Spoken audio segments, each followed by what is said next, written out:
Yo, two stone, two bros going all night. Going to show, two stone bros going. It's a chronic journey. I want to welcome Marco. Hello. Glad to be back. It's, this show is kind of like therapy to me in a little bit where I'm just like, oh, fuck, we're doing this again? Exactly. I'm like, how is it fucking midnight already? Yeah. We have a very special guest for you know what? I'm feeling very charitable tonight. It's the Christmas season, and I know you sent over some of your Christmas failures, but I have a very special someone that you're going to talk to tonight, and it's going to blow your mind. It's going to blow your mind. An early Festivus gift, eh? Oh, completely early Festivus gift. We have a gift that I don't even know how to explain how good this gift is. It's something that you thought would never happen, that no one ever thought would happen. But tonight, we got it. You mean someone actually wants to come on this show? Someone is coming on our show. We're having our very first guest, and it's a dream guest. Where in the fuck is going on here? It's a dream guest tonight. So instead of getting the baseball bat and the rubber guitar strings, or the box of jars, which, by the way, those do come helpful to put your weed in. So that's not a bad gift, actually. I think you need to rethink that one. It's not entirely useless. But this is my favorite. Yeah. Is it going to put? Yeah. The fucking lottery tickets. And is it just me, or do the M&Ms just taste like shit every time you get them in those things? Yeah, I think the plastic, like the residue, like it just sticks onto the coating or something. I don't know what it is. They're unedible. They taste like absolute shit. I've never opened up one of those and goes, ooh, these are some nice fresh M&Ms. I know you can't really tell from this scale, but that's actually like a Fireball candy cane. It's got like little shots of Fireball in there. See, if I wasn't so stoned and goddamn blind, it would have been a lot funnier. I couldn't That's really even find a worse. good picture that was like close up, but yeah. Every time I see this, I think of those shitty M&Ms. But now it's being taken over by Fireball. Yep. So every since year you I had, get every year I get one of those stupid Fireball things without fail. and I don't know why a thing went up about suicidal thoughts as soon as we started talking about your bad gifts, but so since you've been so good on the show, and the show's been such a great journey so far, I wanted to get you a special gift. Now, who is your favorite podcaster? Ooh. You mean favorite podcaster alive or just in general? I'm going to say, who's your favorite between you and in your household listens to podcasts a lot? Who is your family's favorite podcast host? Oh, I mean, I don't know if I could pick just one. I know if my dad was sitting here, he would probably say Perry Caravello. He's a huge fan. But I would say either him or, I don't know, somebody like Joey C or Stuttering John to a fucking, like a degenerate perspective. Maybe not so much of a fan's perspective, but oh shit. Oh no! Oh, I hit the wrong thing. Oh, the secret's been leaked. Well, The secret's been leaked.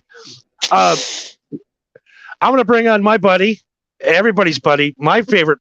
What the fuck? How do you do this? How does this fucking thing work? We never had a guest before. All right, how do we put him on? I got you a special gift, a great man, one of the greatest broadcasters out there, number 2 in the top 10 of the Dabbleverse. absolutely. A household favorite at Marco's household. The family sits around and watches Joey C weekly. Tried to. And I'm so fucking high. We have the guest of a lifetime, and I can't figure out how to get him on the fucking show. I mean, would it truly be too stoned if things were going too well? Yeah, we can't have it go. Okay, you have to add to the stage. Okay, there we go. All right, I'm learning, folks. Do we got Joey tonight? You got me, but take off the backdrop. I don't think you can see me. Oh, we don't show our faces here. This is a radio show. Oh, This is okay, okay. All right, so I don't have to show my face then. All right. No, you'll be. This is for Spotify. Marco, I hear your family's a big fan. Pleasure to meet you, buddy. I'm your Christmas present. Yeah. Hey, I'll take it, man. It's an honor and a privilege to be talking to you after, for God knows how many hours of just watching you. I'm honored, buddy. Believe me, I'm more honored than you are. Tell your dad I said Merry Christmas and your whole family, buddy. Oh, I'm sure he'll be watching this later, but I'll be sure to tell him regardless. Absolutely. What part of the country do you hail? Are you out west on the West Coast? Hey, Joey, just for a second. Hold on, just a second. Yeah. Do you have the audio going back through the mic? Why? Is it bad? It's echoing. So our voices are coming back to your microphone again, and it's running a cycle. All right. I'm putting cancellation on. How's that? Check 1 2. Check Oh, one, that is two. perfect. Perfect. All right, we Better. got it. All right. So I just wanted to. I hated to kill the mood, but I just wanted to sound good so people will actually Yeah. listen to it. Yeah, for sure. But to answer your question, I'm in the northwestern side of the country.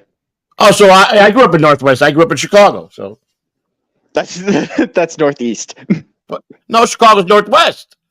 Chicago's Midwest. Midwest. I mean Midwest. That's right. You're right. It's been a while since I've been home.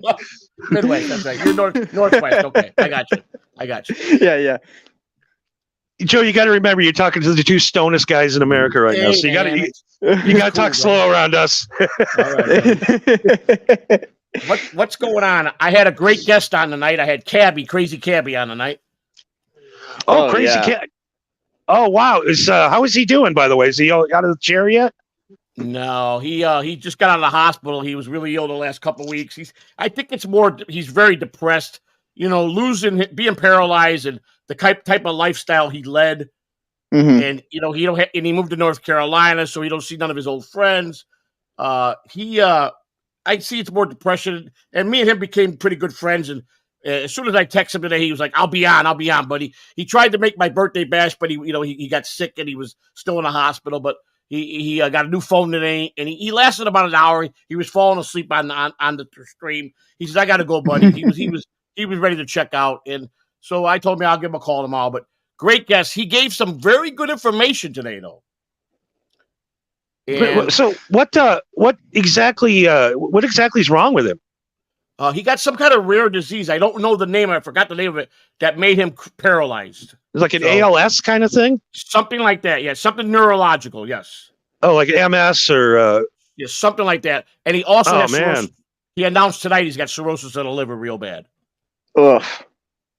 So he was just saying he hopes he goes peacefully with a smile. Because I told him a story about my dad passing in 2018, and when I got to the hospital, when they called me and said my dad passed, when I got to they left him in the hospital bed, and he had a big old grin on his face, and he says, "God," he goes, "I hope I go like your dad with a smile on my face." So I think he's preparing himself. I think he's maybe checking out sooner than he thinks with the cirrhosis of the liver. I told him I pray he stays around a lot longer, but he said, "Yeah, it is what it is, buddy." So that's where he's at. I mean, there comes a time where we all come knocking eventually, but at least he has some time to prepare and maybe tie up some loose ends or something like that. He's got a you said he had some information you said that was interesting. What information I know he's got some inside shit. Are you ready for this? It's mind-blowing. It's mind-blowing. Okay, we need it. We need the mind-blowing scoop here tonight. He said Ralph Cirillo has given him many blowjobs. Really? Yes. That is a hell of a claim. Yes. Man, like how many is many? Like 3, 4, 300? He said a few times, and I asked him if he wanted to talk about if Howard was bisexual or intimate with Ralph, and he didn't comment on that on air, but he did comment it with me privately. So that's all right. It's a private matter. We'll keep it private. Yeah. We're not here to expose. Exactly. So out of respect to Howard and what Cabby said, he told me privately, and I told him, don't worry, I won't utter it on air. So it's good. Yeah. I'm more interested in if Howard's hair is real or not. That's my obsession. I'll have to ask him that next time. Maybe you could come on next time I'll bring you on when he's there, and you could ask him yourself. Yeah, you gotta bring the 2 stone guys. Me, Marco, will pop on with you. No absolutely. problem. Marco's welcome as well. But it was good. It was a good show. We were able to reach out to Kevin Brennan, and we asked him about the treehouse. And no way. Oh yeah. And Brennan declined very quickly on his show when the guy that run, what's the guy called? The producer said, well, Joey C just emailed me. And also Stevie Lou said, speaking that, since you're going to talk about that, Joey C just DM me to ask you about it. Yeah, I don't want to talk about it. Just drop it. I don't want to talk about it. Have you noticed how Kevin Brennan hasn't mentioned one thing about me since that night he was talking shit? Yeah. He had a smug face because I also left him a nice voice message. I go, please, I'd like to know about the treehouse. And he about bad. He was tearing up another person on the show. We're not hitting. No, he was not there. Melton was doing that tonight. Melton had a special show. That's right. Tearing up this person because he only goes after the week. That's what Melton does. So, Well, yeah. Well, like I said, there's only room for one podcaster in Las Vegas, and his name's Johnny Cush. You better believe that, baby. That's right. Johnny Cush. Very good. I like that, man. So, yesterday I bought a Corvette, and you know what happens when you buy a Corvette? They take you to the back. They take you to the back room, and you have to pull your pants down. And if your dick is bigger than 3 inches, you cannot own a Corvette. So I passed the test with my 2.5-inch soft cock yesterday, and I now drive a Corvette around town. That's hilarious. That's hilarious. That's funny. It's funny. Cabby asked me what my size was tonight, and I told him I told him. He goes, "Well, I want to measure it. I want to hold it, and I want to see." And I said, maybe another time, Cabby, but we're going to get off that subject right now. Guy's on his deathbed, but still wants cock. Yeah. Well, he's the first guy to ever come out on radio to say that he as a teenage boy that he did give head to another boy.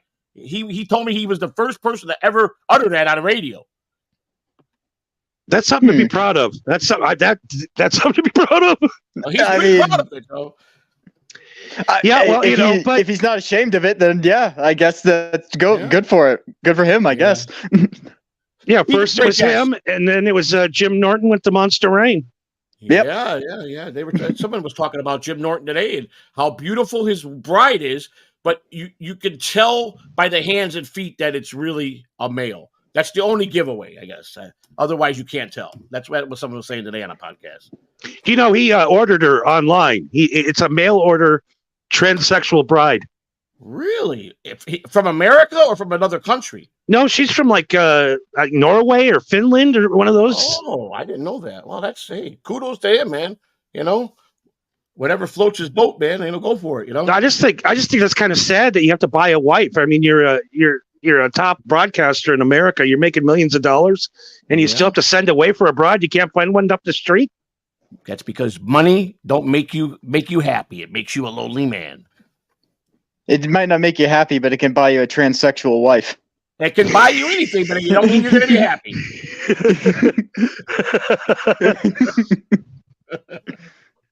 Hey, Charlie. Hey, we got a serial killer checking into the show. Charlie Don't Surf.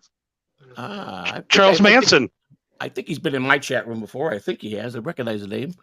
Oh, it's Joey C. Wherever Joey C goes, the people come. I mean, that's why we sent for you tonight. We need some help here. I put out the word I was going to be on your show. I was, if I was somehow streaming parallel to you, and they would know. But I put it out there.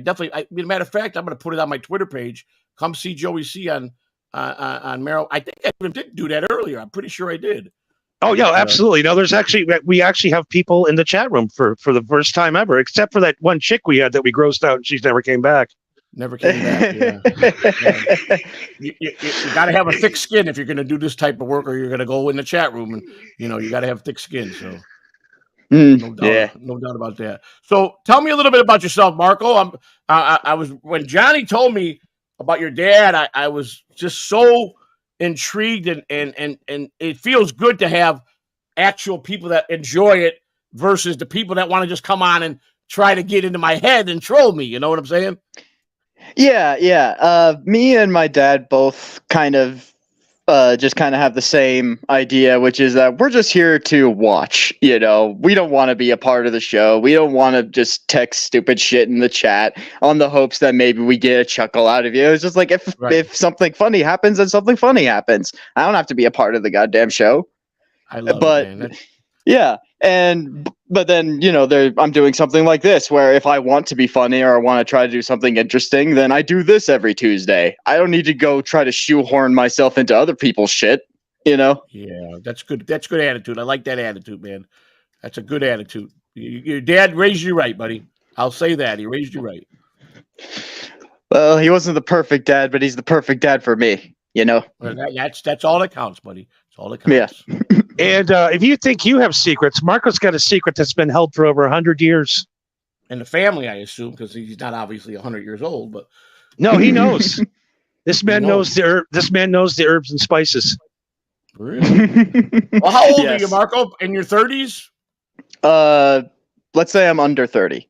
Okay, so you're probably all my kids now are under 30. So no, I got one child. Children under 30. So yeah. It's I hope someday my kids all say that I wasn't a bad father. I tried to be a good father the best I could. So, but yeah. I mean, I don't think you'd have to. I mean, I don't know about personally what you did. You know what I mean? Like all I know about you is what's on the screen, but. I think as long as the effort is there and they recognize that there's an effort there, then I think that's all that matters, I love them all equally, and I did my best, and for the most part, I get along with all my children pretty good. Like I said, I wasn't a perfect dad, but I had morals. And there were certain things I just wouldn't let them know or see. I was pretty adamant about that. So I sheltered them and protected them from things they didn't need to know about. So the best I could. Sure. So. Well, I Yeah. heard from a couple of your kids that you wouldn't buy them Happy Meals, and that qualifies you as a shitty father. Yeah, I don't. Yeah, that might be true, but no, I can tell you a story that I was a pizza delivery driver as a part-time job in the off season. I was off season. I was working in the minor leagues, and I was hacking pizza, delivering pizzas in the winter with the snow, and I had a big old car that was stuck in gasoline down, and I was still probably, let's see, what age was I? I was probably maybe 30. I was just made 30, or maybe I was still 29, 28. But so I hacked pizzas at night with this little place on Chicago. And my one son I take my two boys with me, and the owner got really mad at me. I was like, wait a second, my kids ain't in the restaurant bothering you. They told me I had to leave. They go, well, if you're going to bring they're in my car. They're not coming, So she just took it offensively, but she goes, I'll let you finish out today. So I told my sons, I go, that ain't nothing you guys did, but I ain't going to be working here anymore. And they got upset. So my one said, well, let's go to McDonald's, as a matter of fact. And I said, no, McDonald's. We can't afford that tonight. And he got upset with me. So I put a scare in him. It's the only thing that I really did that I shouldn't have done. And I stopped the car, and my son was 6 years old. I said, you see that sidewalk? I'll put you out there and leave you here, and someone else can take care of you. And he cried and I felt so bad after that. I hugged him and go, I didn't mean that. But I felt bad. That was the only mean thing I ever did to any of my kids, man. That was it right there, But you still didn't buy him a Happy Meal after all of that. You asshole. Yeah, I think the next day we went to McDonald's. I was just bent out. This lady fired me for stupid reason because I had my two sons with me. They like to hang out with me, So it was cool. It was a chance to spend time. They knew the routine, I get out of the car, I park the car, the doors are locked, I go to the door, I get the pizza. If you see someone trying to rob me, scream loud, stuff like that, So I tell you what, if I had a couple of kids and I was a pizza delivery man like you, and I'd bring the kids with, and I'd make them bring the pizzas up. I ain't getting out of the car.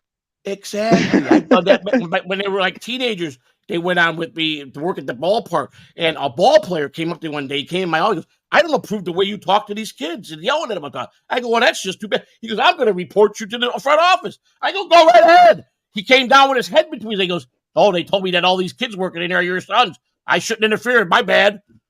Well, thinking you just had a gaggle of teenagers. He thought I was abusive to kids that weren't mine. I go, I'm harder on my kids because I want them to be perfect. So I had a couple employees that weren't my kids that were bad boys, but I treated them good with respect. I didn't yell at them like I would yell at my own sons because my own sons knew better. I was a stickler, and they knew better how to do something. So when they did something half-assed in the locker room for the player, I grabbed them. I go, are you kidding me? That's how we do things? And the player just didn't like the way I went after these my son, who was at the time 12 or 13. And my son even told him, don't involve yourself in my dad's business. He's teaching me. But, well, yeah, I still don't think it was cool that you took the other bat boys out, got them Happy Meals while your son had to sit and watch and eat them. Yeah, you're right. You got me. I should have done that, I should have done that. Just because you put that one bat upside down, you're going to watch the rest of the team eat Happy Meals. That's right. That's right. Yeah, that's a good. I like that one. That's a good one. But I've had a lot of craziness in the clubhouse, man. I had, every year you'd get the owner of the team come down and say, I want my grandson to work with you. I want my son to work with you. And you look at the kid and you go, are you kidding me? Under your breath, I'm like, okay, boss, no problem. And the kid gets in there, and right away, when the dad or the grandpa walks in the door, he goes, and I don't do no work. You make me do anything hard, I'll tell my dad. I'll tell my dad. I'm like, oh, one of those. Okay. So my assistant goes, oh, this kid's trouble. I know all about this kid. He said, let's get a tape recorder in each of our pockets and watch and see what he said. So we start taping this kid. And bingo, he said the wrong thing. I went upstairs with his dad. I go, I don't want your son to lock. He goes, then you're fired. I go, well, listen to this tape first and let me know you're going to fire. He called me, send him back up. I'm sorry he did that. And I never saw the kid again. So. Little bastard. Got rid of him. So. Hey, man, office politics is really easy to manipulate. It's something, though, but that's how these real rich kids are, man. I mean, the father came down. He was being real nice. He shook my hand. As soon as he beelined for the door, went back and goes, oh, This kid just looked at me. I don't do no hard work, and you better not boss me around. Or I'll tell my dad. And I'm like, you little shit, I'll smack you around this clubhouse, But, yeah, it's crazy, buddy. It's crazy. It amazes me what kids do, and people understand why people grew up and they're wild when they're in their 20s and 30s. And I go, listen, were they really rich? Because I went to school with a lot of rich kids that were Greek, and their fathers own big restaurants in Chicago. And let me tell you something, they were the biggest drug addicts in school and sold all the drugs. So it's crazy. Yeah, I don't trust people that slice meat like that. Yeah, exactly, buddy. Exactly, man. The Greeks are a different character. The Italians and the Greeks, we got a subtle rivalry. We don't get along too well, so. I mean, that chunk of meat on that thing that goes around that they scoop off all day. I've never seen an animal that's that big. What part of that animal are they taking that's that big? Yeah, and the spool, it spins around and they cut the meat with the big knife, and that's the gyro or whatever they call it. Yeah. Lambs aren't that big? No, I don't think they are. You're right. They're like little sizes of little chihuahuas. So what the fuck is that meat, Joey? What is that meat that's spinning around? You're really eating one of the big rats that are in the back of the oven. Goddamn Greeks coming to our schools, sell our kids drugs, and then they sell us weird meats. That's exactly right, buddy. That's exactly right, man. It's if you ever notice in the real bad neighborhoods in every city, you got what's the three things you have? I'm just about at every corner: a liquor store, some kind of meat market with one of those co-op meat markets, and a church at every corner, and a gun store, and a gun store somewhere. So these co-op meat places, those guys are multi-millionaires. They sell the packets for everybody that gets their food stamps every month, and it's all cheap meat and it's terrible, but they make millions. There's a guy not too far from us. His store stinks. He's got a line out the door, and he makes a couple $1 million a year profit. And he's got all his stores are in the bad neighborhoods. That's what he likes. So one thing, he has to kill an animal facing a certain direction, or else the meat's no good. Exactly, buddy. You know how that play is, man. So what are you boys up to tonight? What kind of danger are you getting into tonight? So we're getting stoned. Right. So Joey, when's the last time you smoked some weed? Never smoked it in my life. What the fuck? No, come on. What the hell's wrong with you? That's one drug I never did. I went right to cocaine when I was 18 years old. Do you know how much your life would have changed if you would have just smoked weed? You know how many people tell me that today in my life? That they said, you should have smoked weed. You'd be more calmer. You would look at things differently. I go, no way. So you're telling me a guy that used to run like you did in your 20s and 30s, never touched weed. doing the coke, doing the meth, drinking it up, having a great time, and not one time at a party a joint got passed your way? No, I was with a buddy of mine one day, and he smoked the weed, and he was singing it to a fan. I said, fuck you, I ain't making an ass out of it. Singing it to a fan. So I said, hell no, buddy, I ain't want none of that. So never did acid, never did none of that stuff, man. I was straight to the hard stuff, hardcore stuff, man. That's what I did. I mean, to be fair, I think that there are some people where if they've never smoked weed in their life, but then when they hit their 40s, 50s, or 60s, it kind of hits them differently. My dad's one of those. My dad's one of those guys. I tried to get him into smoking weed, and he's never smoked it before. And every time I've tried, he just gets super fucking paranoid. And Dad, I know you're watching this. I'm sorry I'm telling this story, but last time I smoked weed with him, for context, Joey, we live in buttfuck nowhere. I have very few neighbors. I'm surrounded by trees. And I smoked weed with him one time. And after we kind of just sat around, listened to music, about 20 minutes later, my dad just grabs his gun and starts circling the house, checking the rooms. Every time a pine cone hit the fucking roof or some squirrel set off the motion detector, he was just like, "What the fuck is that?" I'm like, "It's a pine cone. It's always a pine cone. Sit down and chill." Jesus Christ! That's all. What's your dad's name, Marco? I'm not at liberty to say. Okay. What do I call him? What can I call your dad right now? Marco's dad. How about Marco's dad? Yeah, sure, that works. Marco's dad, if you are watching, listening, kudos, my man. Merry Christmas to you and your family, and hopefully someday, you can say something in the chat room. Maybe we'll bring you on as a guest, and we'll let you tell a couple stories, buddy. I mean, that would be entirely up to him. But the reason why he doesn't normally join me on these things is because of his work. He kind of has a sort of high-profile job where if buddy. so he'd rather not risk it. But again, it's entirely up to him. So we'll see. I understand that. Trust me, I understand that. My morning guy has a high-profile job, Kai Brancaccio, who does the Kai and Fred show in the morning, and he don't never show himself, but it's due to his clients right now while he's under contract, and I respect that. I've never seen him, and I talk to the guy on the phone every day. Don't even know what he looks like. Yeah, that sounds familiar. Yeah, kind of like talking to Chucky. You sit there and you talk to Chucky, and you're like, "What am I doing? I'm holding a conversation with a hand." So, well, I mean, hey, you enjoyed the Muppets when you were a kid, right? Yeah, I did when I was a real young kid. But I didn't like Barney though. I didn't trust Barney at all. I didn't.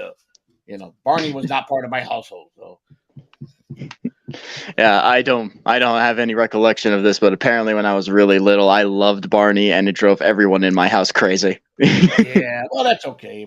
I like the Jetsons and the Flintstones. That's my era, Yeah, but that's old. Yeah, that's old school. That's classic shit.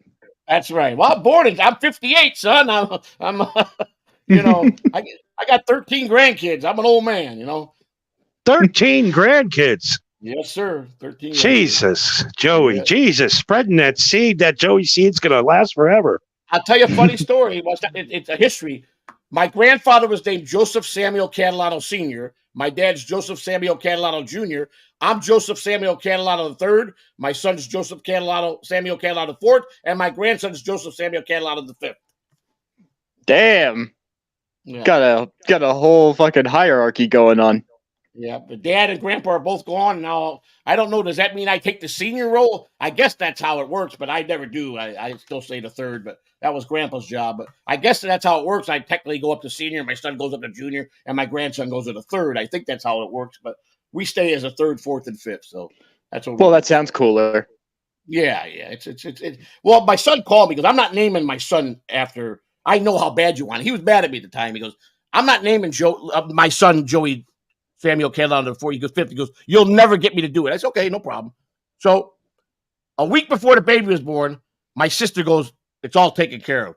She heard what he said to me, and she went to him and says, "You will name that kid Joseph Samuel Catalano, carry that tradition on, and you'll do it for your father." My sister gave him hell. He called me up. "All right, you win. I named him. I'm going to name him that." I'm like, "Hey, don't do it. If you really don't want to do it, I don't want you to do it." But then he was happy he did it a couple years later. So, and yeah. So it was important to me because it was a tradition. I had this idea that, Louis the Fifth, Louis the Sixth, Louis the Eighth, I was going to be some kind of emperor family and very, be just ungodly rich, and which never happened. So, I guess it's okay now. Well, go ahead. If things take off, then you can hand off your podcast empire to your children, and then they could be emperors in their own right. I don't know. If they get Johnny Cush on, they'll say, "I ain't want this thing." They'll throw it away. You know what I'm saying? Yeah, they'll listen to this one and be like, "Hey, you know what? Maybe not for me." Exactly. That's great.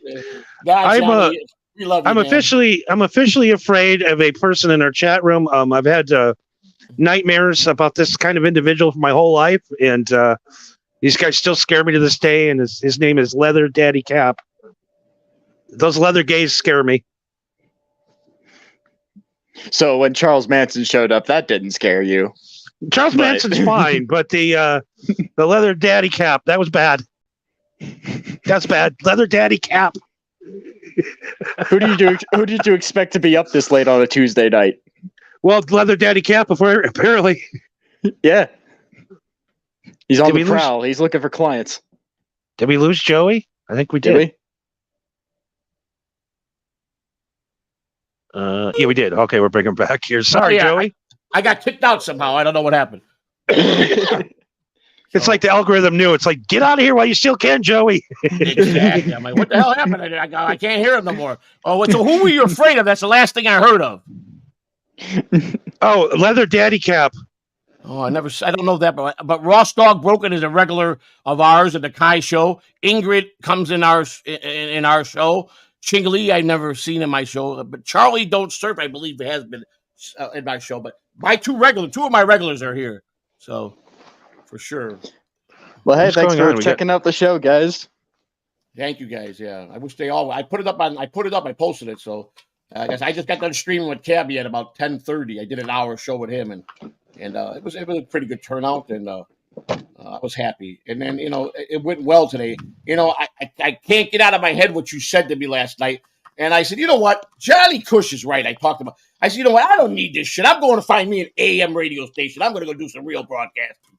And Joey, do me a favor after you do the show tonight. Just watch the show for about 10 minutes and realize that people are actually listening to what you're saying, and they're not looking at what shirt you're wearing. They're not looking at the background. They're not looking at this and that. They just hear the talent of Joey C. You don't need the visual of it because your voice is enchanting. It's more enchanting when we don't see you. I like it, buddy. You gave me back something last night just by saying that little thing to me. And my brother surprised me. I got a text last night before I went to bed. He says, "Stop blowing up." And I hadn't heard from my brother in a couple of years. And it said Vincent, because he's a loner. When he gets mad at the family, he just disappears. And I go, "What are you talking about? Is this my brother?" He goes, "Your show." I said, "You watch my show?" He goes, "Yeah, I watch your show." I go, "How many shows?" He goes, "Don't you worry about what I'm doing." He goes, "Don't let them get to you so quick." He says, "You're a Catalano." He goes, "Don't ever let me see you fold like that again, and let them people, you don't got nothing to prove to them idiots," he said. And today he pops up in my chat room and then he texts me after the show. He says, "Great show. I got some good ideas. I'm going to call you tomorrow." And I was like, wow, my baby brother, who I think the world of, just out of the blue, this is what he does. He's been watching me this whole time. It was amazing. That's all I could say. Yeah, and he doesn't have a leather daddy cap saying, "I just woke up, Cushy." The night is young. Well, you know where he used to work, Johnny, right? Johnny, you know where he used to work, right? Where? Crazy Horse 2. He was one of the main bouncers there back in the day. Your brother? Yeah, he worked in Las Vegas for a lot of years. He worked at Crazy Horse 2. Where I don't know if it's still there. I haven't been to Vegas a while, or if it's still owned by the same group. But it was owned on paper by a guy that wasn't really the owner. It really was owned by the Gambino crime family and Tony Accardo in Chicago. And my brother was put there with the outfit guys from Chicago.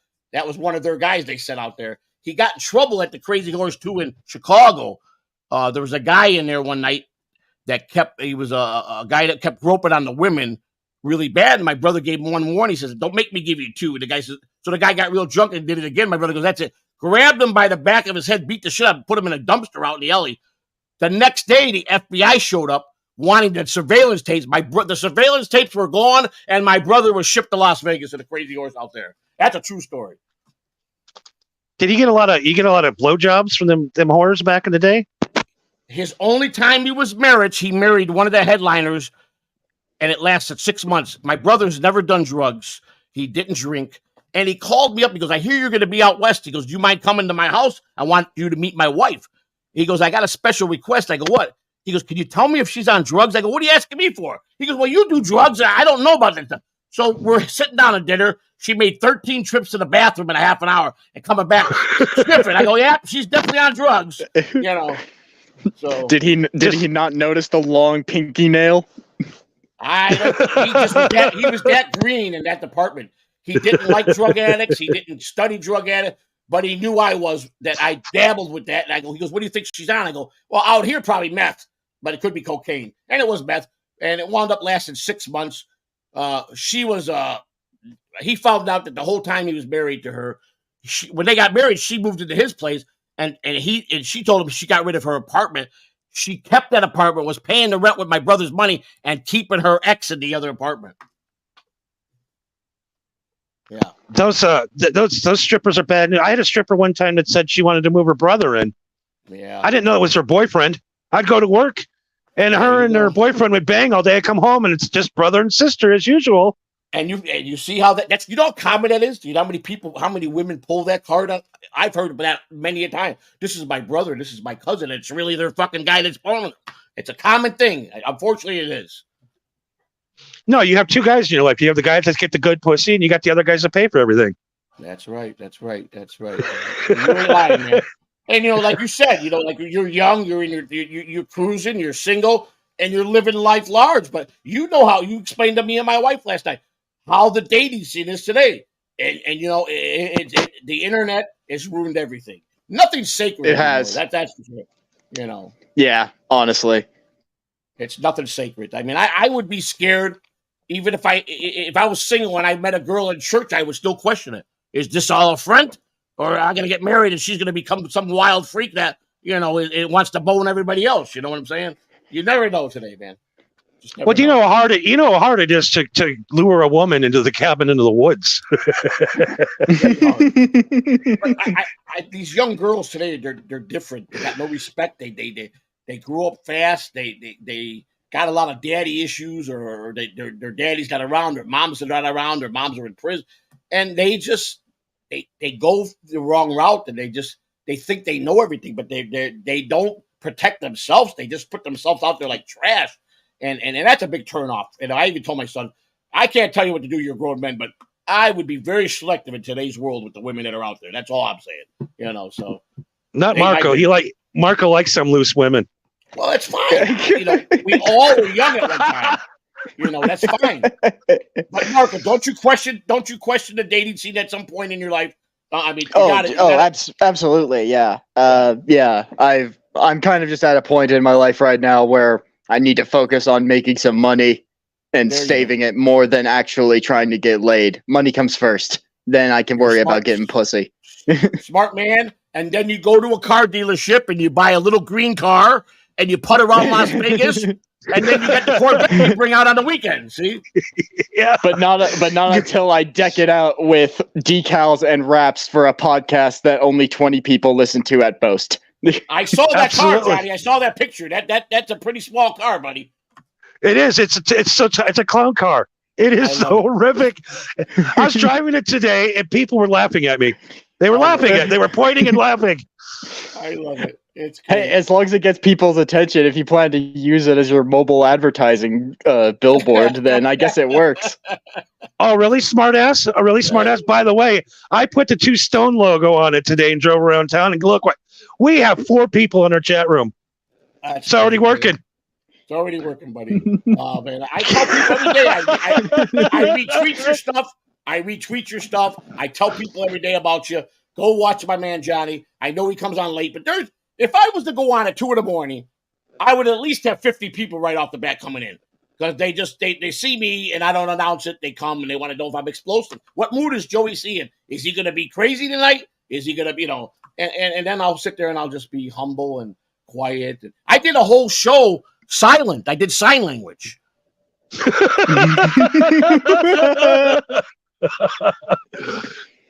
I like messing with them, so. It's unbelievable. After last week, it's unbelievable. Joey's actually on the show. Actually, no, we're already in deep. All right, here we go. All right, they call me a prostitute, but I'm not one. What? No, yes, Kevin Brennan. Fucking listen, I'll beat his ass in his pink leotard, so he thinks it's fair. My wife's a peach, ain't she? She's the best. Oh my god. She's serious too. She'd mop the floor with Kevin Brennan. She would take his pink hat, his pink shoes, and his bicycle and throw it and tie him in a pretzel with it. I promise you that. So. The great Joey C. Everybody, it's been a great night, Joey. You've been you're my favorite podcaster, and everything you do for me, dude. I appreciate it, and I owe you. I owe you some gratitude. At least I can give you some gratitude. All I want you to do is know you got a good friend, and that's all that's important to me is friendship. That's it. So. Yeah, and thank you for taking the time to come onto this podcast. And like I said, it's an honor and a privilege to talk to you Marco, after so long of just listening to you. The honor was mine. The honor was mine. And when Johnny told me about your family, I jumped real quick and said, "Let's do it." So I thank you. You gave me, you humbled me even more. That's all I'm going to say. You and your family. So thank you. Well, thank you for your continued support, and hopefully we don't make you regret it. Nah, never. Not the Cushman's. I'm Cush Army. I tell people in their chat room, Cushman's coming. You better watch out. The Cush Army's coming. You see what he did to Uncle Phil. You see what he did to Uncle Phil. You don't want him on your ass.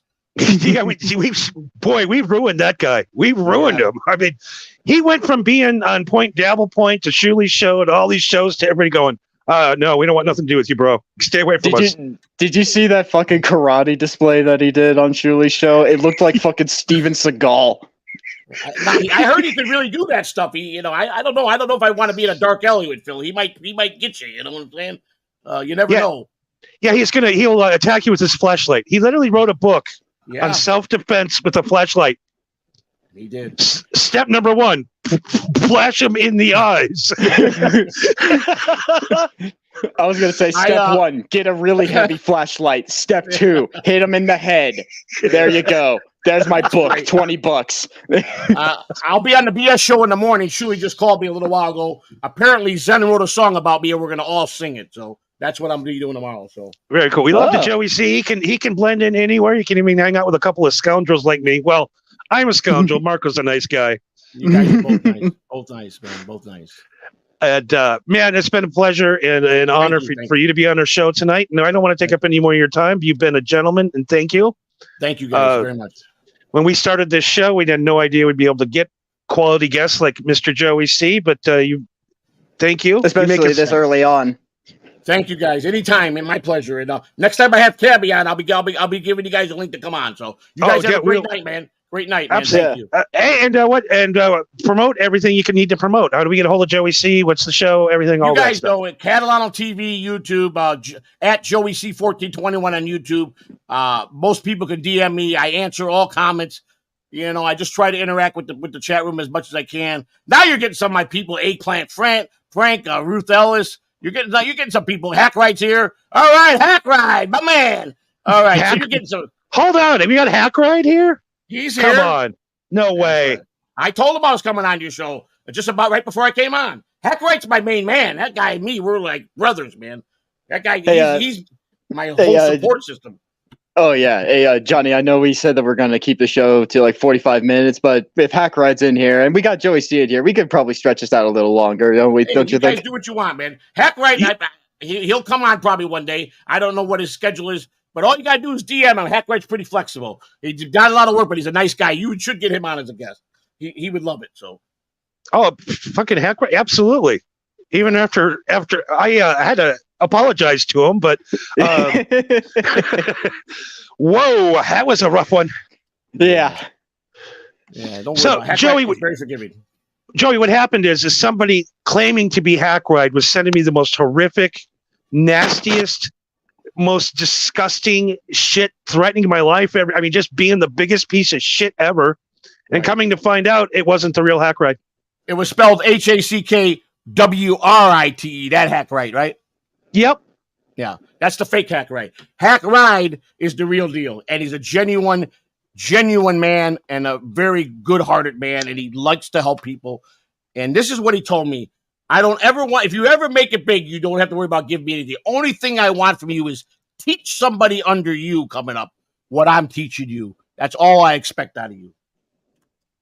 Yeah, I think that's fair. And that's what he's about. So. And, for the kids that are listening, Joey recommends just going straight to the hard stuff. No. Joey C recommends, if you're a young listener, stay in school, do not get into the drug scene. Don't worry about the fast life. Wait, make your money like Marco's doing. Stabilize, get a home, and then worry about finding a woman and getting married and having children. That's the best advice I can give you. So, and if you're really into broadcasting one day, maybe you can, broadcast every day and get a career going. I end up going to jail because you said you didn't pay your taxes on air, and then get your dick sucked by a hairstylist. Yeah, that's right. That's right. That's what Cabby did. He announced he didn't pay taxes on the air. That's how he got caught. That's right. I forgot about that. Yeah. There's only two things that are certain in life: death and taxes, and I'm not so certain about the first one. Well, Marco, the only thing we're guaranteed in life is death. That's it. Yep. That's a fact. Joey C. Ross Dog. Joey C. Pull some strings and get Hack Right to unban me. I'll talk to him. I'll talk to him, Ross. Hack Right's pretty flexible, but all I can do is ask and plead your case, and I'll do that for you, Ross, because I know you're a big fan of ours, and you know, but for whatever reason he banned you, Ross. You know, I don't know what happened, but whatever happened, he must have had good reason. Just be kind to Hack Right. That's all I ask, and I get it done. Okay, so thank you. Well, whatever it is that you did, don't do it again. Exactly. Whatever, and I don't know if he even did nothing. You know, Hack Right usually don't ban people unless there's a reason. He's very adamant about not banning people to get along with the chat, to use the chat in the proper way, and don't worry about if they're trolling you. Just don't acknowledge the trolls. He's very adamant about that to me because I was quick to ban a lot of people. At one point, I banned my whole chat room during my show. Oh man, I thought we were good at pissing off our audience. I kid you not. I got comments. You banned the whole chat room. I go, you damn right. Don't piss me off again. I think we got to get Joey some of this stuff. We got to sell this man down. Yeah, it's holy Christ. Just get me another 20 years and you guys will be aces with me. So that's all I want.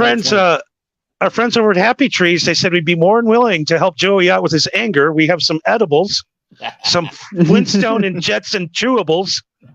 They say the edibles are different than actual smoking marijuana. Someone told me that the edibles reaction is way different than smoking an actual marijuana joint. Is that true? Yeah, yes, it is different. I recommend nobody ever take edibles. Ever. Really? Wow. Snoop Dogg will not take edibles. Willie Nelson will not take edibles. Anybody that smokes weed knows edibles are a fucking problem. Really? But didn't Snoop Dogg announce he's done smoking marijuana? No. He was making an ad for a fucking fireplace, a gas fireplace that you put outside. So there's no more smoke from the campfire. So he's giving a campfire smoke, but not pot smoke. It was the greatest troll job of history. Great. And Ross Dogg, I think Hack Right answered your question. No one is banned in my chat. We just ignore means one Stugatz rule. He's big with the Stugatz rule. So yeah. So I'll find out exactly because I got people calling me today saying, please unban me. And I looked everywhere. They're not banned, don't worry. But they're saying they are. And they're not on my ban list. I don't know what's going on. So see, I'm like an S&M guy. I love the bad comments. I love the trolls. I love it. I love it. I did too. It's like I want to ban people and say, "Hey, nice show, way to go, buddy." I'm like, "Fuck you." The guy says, "I'm gonna fuck your skull with my gay hat." Yeah, keep that guy on. Here's some guy today in Melton's chat. Because Melton started talking shit now, and the guy says, Joey C. Said something about my one daughter, and then he says, and Joey C. I promise you sucks cock, and I said, no, that's your mother's job. That's what was my response to him. So Joey, you're telling me you've never sucked a cock? All the cool kids are sucking cock now. Nah, not me. I come from an era that was very forbidden. And the guys I grew up with, that would put me in the trunk of a car if I ever went that route. So you know. Yeah, that's true. I mean, being a 58-year-old man, you used to guys just hanging out, maybe watching sports, shooting the shit, maybe busting each other's balls. Now guys hang out and suck each other's dicks and fingers each other's assholes. That's weird friendships. Weird friendships now. Yeah, it is weird. It's straight. No, everybody's cuddling on the couch now. You know, we didn't do that kind of stuff. You know, that was not one time did Joey ever see his friend's genitals growing up. No, I didn't. I didn't. I was in high school and I wouldn't get naked in the boys' dressing room in the gym room. I wouldn't even. Yeah, me neither. I would never do that. I wouldn't even participate, Jim, because if I had to go, and I never went to swimming because I wasn't changing in the locker room. I thought that was not right to see to change naked around other men. That's how it was taught to me when my era. So yeah, I didn't participate in none of that shit, man. Well, see, my thing for PE was whenever, when you start the school year, they track you on like what your starting point is. I just half-assed, barely did anything when we started. So that way, by the end of the school year, if I did the most minimal effort, it looks like I improved. Correct. I kind of went the same route. We got a star in the chat room. My wife is in the chat room. Oh, Christina, a lovely Christina. Love She to is have you awesome. here. Yes, she is here. Can stream. She can stream. You know, it's called con stream, I believe, con stream, because everybody calls her a convict. So she's I'm con stream. That's great. That is fucking great. Isn't it great? That is the best. She's sharp on her toes. You don't mess with her, man. I tell you. Oh yeah, she's definitely got a forked tongue. Yeah, let me tell you what, she could back her stuff up. I tell you what, if I was ever to go rob a bank, and I'm only doing, what's the word you use? I'm just making content. I'm just I don't mean that I'm doing it. I'm just saying a story. This is a hypothetical. Hypothetical. This is hypothetical. If I was ever hypothetically to go rob a bank, I wouldn't trust not one male friend. She'd be my partner. Bonnie and Clyde in this bitch. I know she ain't talking, so you know. She'll talk. It just won't be anything they want to hear. Exactly. So that's how much of the trust I have. And a lot of men, a lot of guys that, especially guys that are successful, they don't, you hear them say, "Do you trust your wife with that kind of information? Do you trust your wife fully with your bank account?" And a couple of my friends that are kind of, I would say, like, this wife, I trust implicitly. She would never hurt me in any way, shape, or form. But there are some ruthless women out there that are married to guys for money. When I worked in baseball, I met a lot of wives that were just there because who they were. As soon as they stopped playing baseball, of course they divorced and they ran away. You know what I'm saying? So for sure, so, yeah, happens a lot. So yeah, take Johnny Damon for instance. Invited when he was at the Tigers, we were invited out to his house in Orlando. What a house! And here comes his wife he introduced, and she was built. He built her. There wasn't one real part on her body after he got done spending $1 million on her body. Now she looks like a melted Lego by now. She's got to. He's been out of baseball, but he told me I built that. That's everything is me right there. I'm like, wow. We call that keeping it good for the next guy.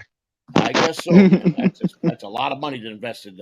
When if you don't keep it up, you know what happens. You know what happens at facelift if you don't keep it up. 20 years later, you look like Goofy from fucking Mickey Mouse, Yeah. Have you seen the Pamela Anderson documentary, the last one they put out? No, I have not. You should see that chick without any makeup on. It's the scariest thing I've ever seen in my life. Yeah, I think I heard that. Well, there's a lot of Hollywood women that if you see them out without makeup, they look pretty scary. You know what I'm saying? So, it's crazy. It's very crazy. I don't know what Pamela Anderson. She's got to be close. Is she in her late 40s or in her 50s now? I don't know. I don't know if she was close to my age. I'm not sure. Yeah, she's like 52, I think. She's my brother's age. Okay, all right, no problem. Yeah. And oh my God, oh God, she looks bad. She looks really bad. Ain't that something? Is she heavy now? Is she really heavy? No, I mean she looks good when she puts some makeup and put the wigs on and everything. She's great. Right. She's Dolly Parton. She can be a Dolly Parton. She knows how to look. She pushes okay, I got you. Pushes the titties up, paints the face, and looks pretty damn good. Okay. Now, do you think Dolly Parton is still an attractive woman? Yeah. For her age? I mean, we've talked about it on the show before, but yeah, man, I've seen women that are fucking 50 or 40 that look way worse than her. I could tell you about Dolly Parton. I never met her, but one day, a long time ago, she popped up on Facebook Messenger and started talking to me, and I thought I was being trolled. I'm like, this cat. She goes, "It's the real me, honey. I do this every once in a while." I was on her fan page. And I really was a big fan of hers. And she saw some of the nice things I said about her. And she said every once in a while she'll surprise one of her fans and personally message him. And she did. And it was a great conversation. A really nice woman. So are you sure it wasn't Polly Darton from Cheech and Chong? It was her. It was really her. So yeah. Polly Darton, I think, was one of the guys' names they used to get. Well, what are some of the porn stars that they use? Well, there's a I see a lot of these porn stars using names similar to big stars, but then you go, what is that name? And you look, oh no, it's close. But when you first look at it real fast, you go, damn, you know. And then you look again, and it's what's some of the names I've seen that really throw you off? I can't even think. My short-term memory is so bad. Well, I tell you what, Joey, me and Marco, we are some fine Christian gentlemen. We do not partake in the pornography. Well, Yes, what is this pornography that you speak of? I'm unfamiliar. I am sorry, my lord, my fathers. I understand that. Be a good boy. Be a good boy. You know what they say about Catholic priests, right? The altar boy gets on his knees and they're parting their hair. You're a good boy, my son. You're a good boy, my son. Oh. If you're lucky, you'll grab both your ears at the same time. I tell you what. But anyways, yeah, it's something else. Polly Darden. You guys are the best, man. Oh, my wife is on a prowler. Is that Frank with the small wee wee, aka eggplant? She's on to somebody in your chat room. She's hot on the trail. Eggplant Frank. He's got the cock. Apparently, he's cocky. This guy, Frank. He likes to talk. He likes to talk crazy about me sometimes. Eggplant Frank. So she's probably just remembering something he said to me or something. I don't know. Or he might be saying nasty things to you. I don't know. I had to look at the whole chat room. I don't know. See, why do you have to worry about trolls? You just sick her on them. Well, no wonder. She said, "Is this fat, Christina?" He called my wife fat. He's in trouble now. So, boy, you know, she ain't fat, buddy. She's perfect in all the right places. I can guarantee you that. So, yeah, I'm definitely not playing that definitely not playing that earmuffs bit tonight. Yeah, that's true, man. I'm gonna talk with Hackwright and see. I'm gonna tell him that you'd like to have him on as a guest, and I'm pretty sure.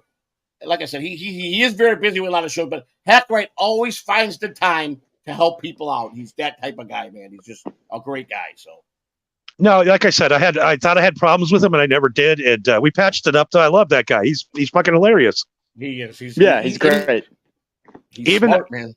All right, you know what I'm gonna do? I'm gonna dox this guy tonight. Are you ready? You ready to find out who the real Hackwright is? Yeah. Should I fuck Hackwright on my own chat board tonight?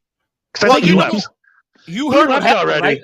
You heard what happened when he was getting trolled real bad, and before they doxed him, he doxed himself. He did a whole show doxing himself. Well, no, that was fake. I know the real Hackwright. The real Hackwright. The real Hackwright did this. No, he did it, but he didn't do it telling the truth. Yeah, I have the real truth. I have the real truth. I have everything you need to know who Hackwright is. He is famous. Outside of the podcasting community. I know this. And his name happens to be Tony Hinchcliffe.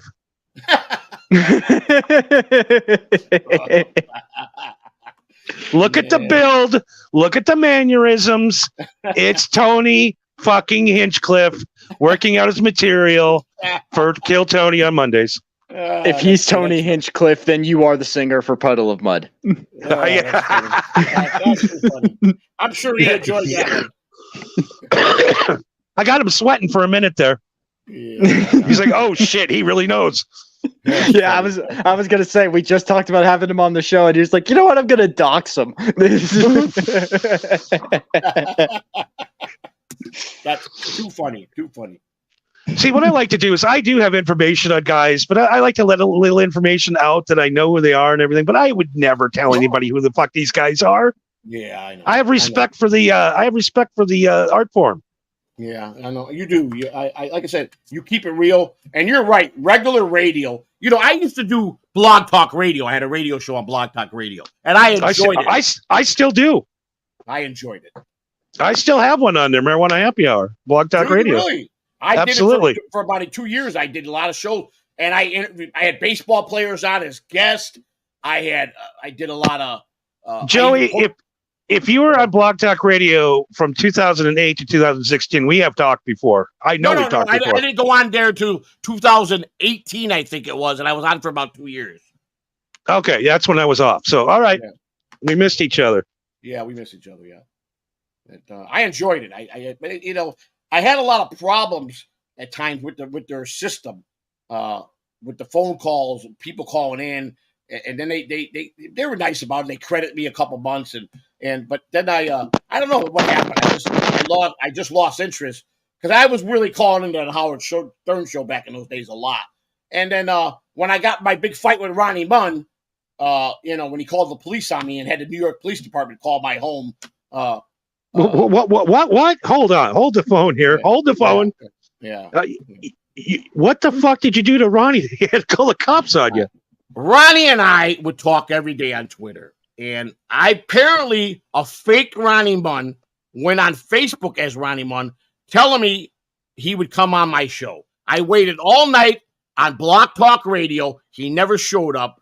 And the next day I know you probably got busy. Next day he goes, what are you talking about? I never said to do your show. I go, the hell you didn't. And I sent him the text. So then he goes, we started getting into that. He goes, I go, well, you know what? Let's talk about it. Give me a call. I'll give you my number. I put the number and I put his number. He didn't know I had his number. And he said, not cool, dude. And he blocked me from Twitter. So I started prank calling him in the car when he was picking up Howard. And I had his laugh down to a science. In those days he was talking about being pegged by his girlfriend. And I was like, yeah, motherfucker. And he would laugh. But then one day I called his house because I had his son's number. I had all his phone numbers, his address. And I called his house, and his girlfriend, his wife now, cussed me out. It was only 7:30 at night and gave me a tuning on a telephone. So that's fine. So now he's pissed at me. So every time I would call him in the car, he says, all right, Catalano, I know it's you. Don't worry. Then one day I get a phone call from a New York detective telling me, is this Joseph Catalano? Yeah, this is Detective so-and-so from the New York Police. Ronnie Munn? I go, what? I go, yeah. I go, what? He called the police. I go, can I call you back? He goes, no, you need to call me back because, this is serious. So I went on air first and I called him from the radio show and I asked for him. I go, this is Joseph Catalano. You're on my radio show. Tell me how you're going to call me up and tell me I can't do what they do on radio. He goes, you got a radio show? He clicked. I never heard from them again. I pulled a Howard Stern on him. So why did they have to call the police on you? Because you got his number?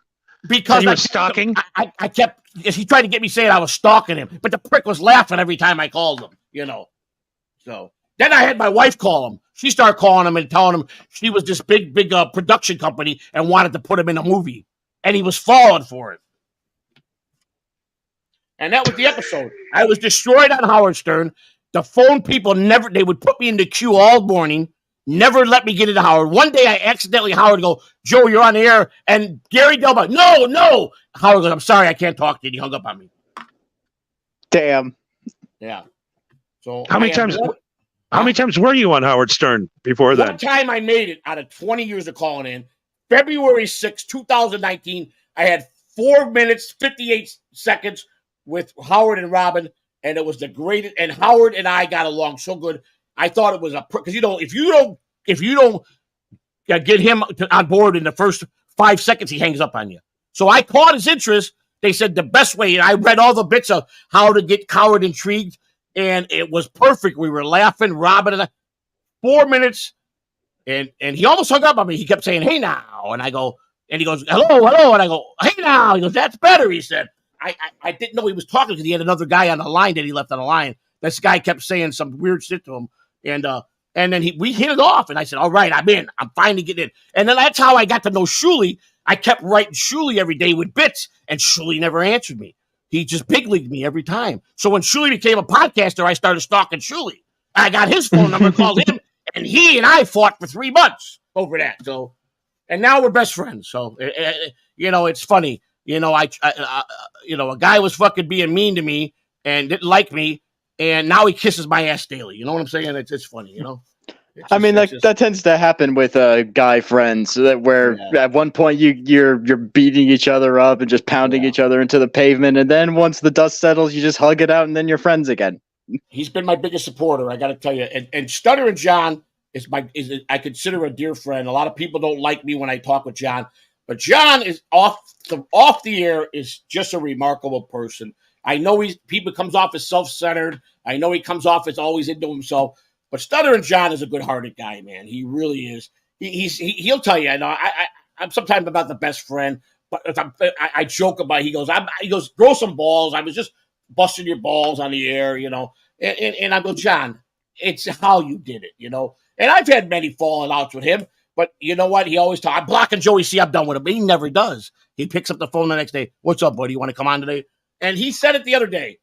You know, Joey, I got to say you really are my friend. You're different than everybody else. So I'm glad that we're back into that thing. And John's all right. That's all I can say. He's a good guy. Well, here's the thing I've had to say since the beginning of time. Imagine waking up in the morning and there's 37 hours of programming every day, picking apart every word you've ever said online, all day, 7 days a week, 250 hours a week of people shitting on you.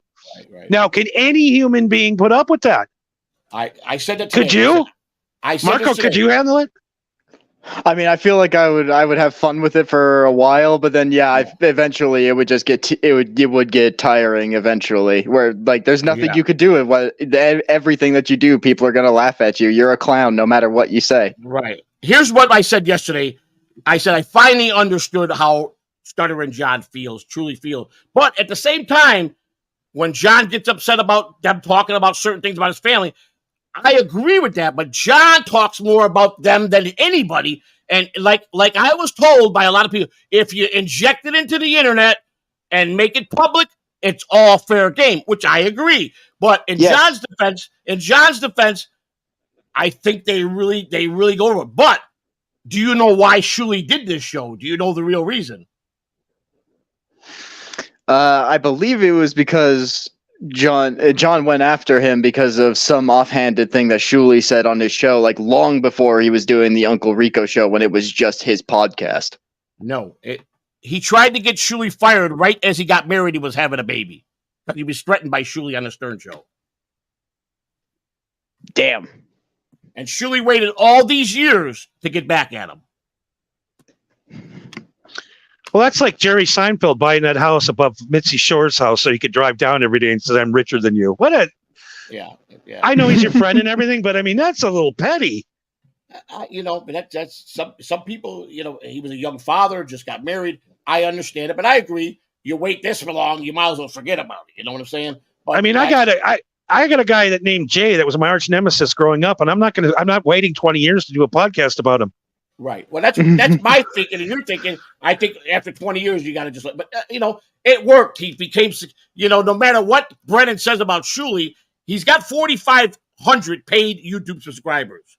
At $5 or $10, whatever it is, it's either 25,000 a month or 45,000 a month. And maybe Shuli by himself, he's not funny, or maybe he's not as good. But the team he put together, I think, is successful. That's just my opinion, though. So no, I mean, I'm not taking nothing away from the man's broadcasting skills. I just find it weird that it's just one thing, and it's like, okay, I watched a Shuli show 3 years ago, and then I watched it 3 years again. It's the same fucking show. Yeah, nothing's changed. It's built for John, but I think Shuli was talking about he was getting soon going to be out of them, and Carl made his whole living off of John, and he's pretty much in another area.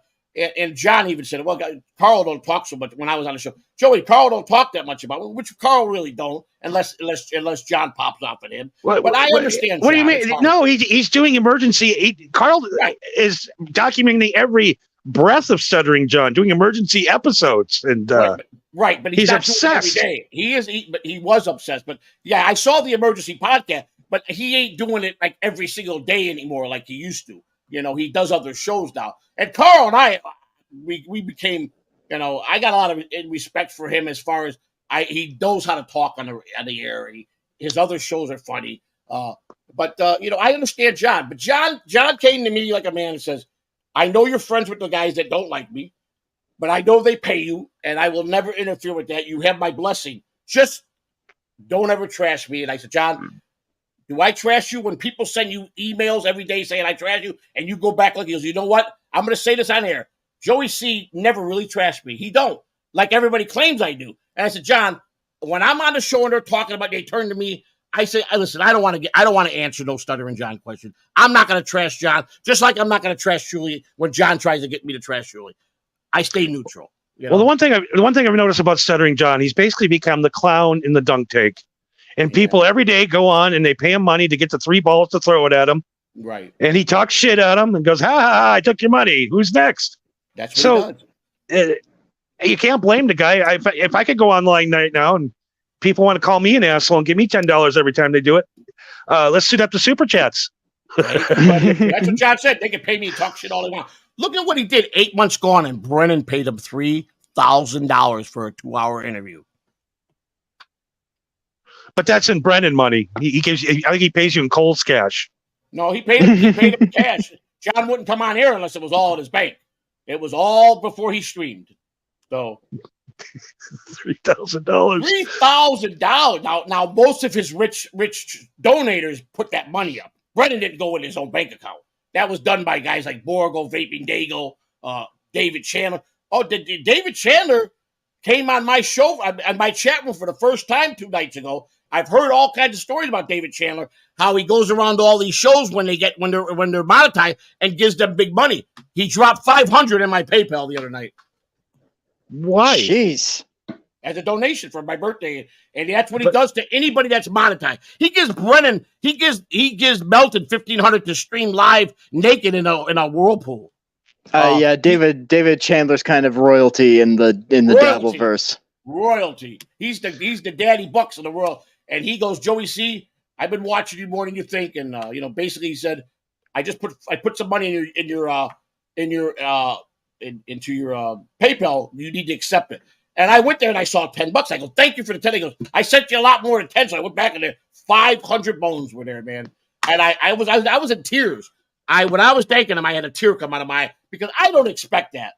And everybody that talks like exception of you and Shuli, but most like Brennan guys, they talk so much shit about me. So and Chandler belonged to them. He was their big money guy. He gives money to Melton, to Brennan, to not to Opie, but to what's the other guy in Minnesota with the wife?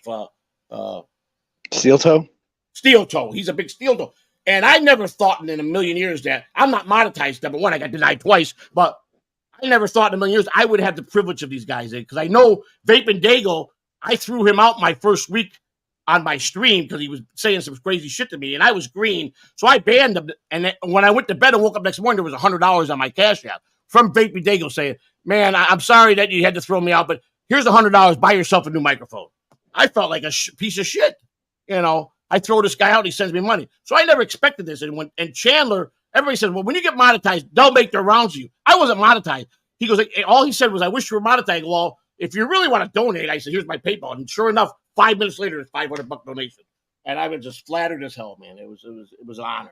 I dedicated the show to him that night. So. Well, I'm gonna go on record right now. I'm not taking one dime from that son of a bitch. Don't pay me nothing, you motherfucker. But I tell you a guy who will take your money. I think his Twitter's Marco V Marco VEE 193. You should pay him because we still know that Marco's a plant coming in to destroy my show. Yes, I've said from the first episode that this is the beginning of my hostile takeover of this show. Well, there's been a lot of guys that have taken over shows. I think a lot of hostile people in the Dabbleverse. That's for sure. And if you want to send that money to Marco V, it's Marco VEE 193 at Twitter.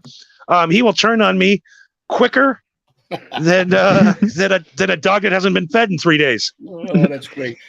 Listen, Johnny, it's nothing personal, but if I'm getting paid, then Johnny, you do a lot of Rumble stuff, don't you?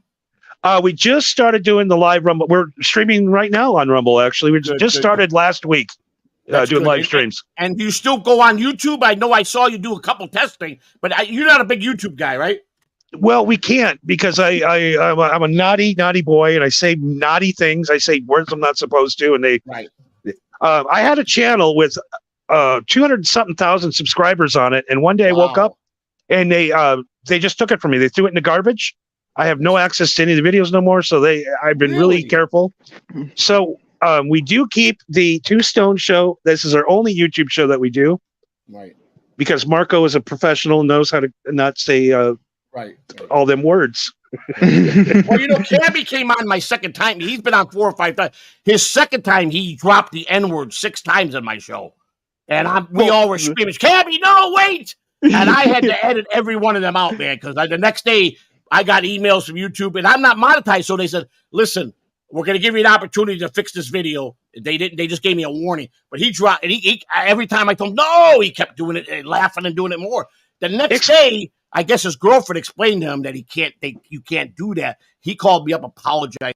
I said, Cabby, it's all good, buddy. I'm not mad at you. I really don't care.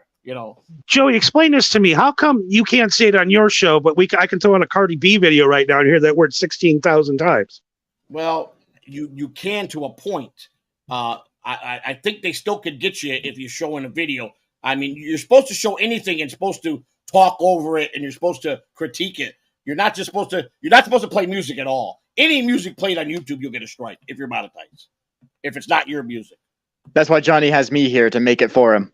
Right. We have someone that makes it, or you only could do like 5 seconds or 6 seconds of a music thing. And even then, Shuli got struck, I think, for like 10 seconds when that time he was off on YouTube. When John struck him on that, it was because of a song. But John likes to strike people when it's his music that he did, and they're playing it.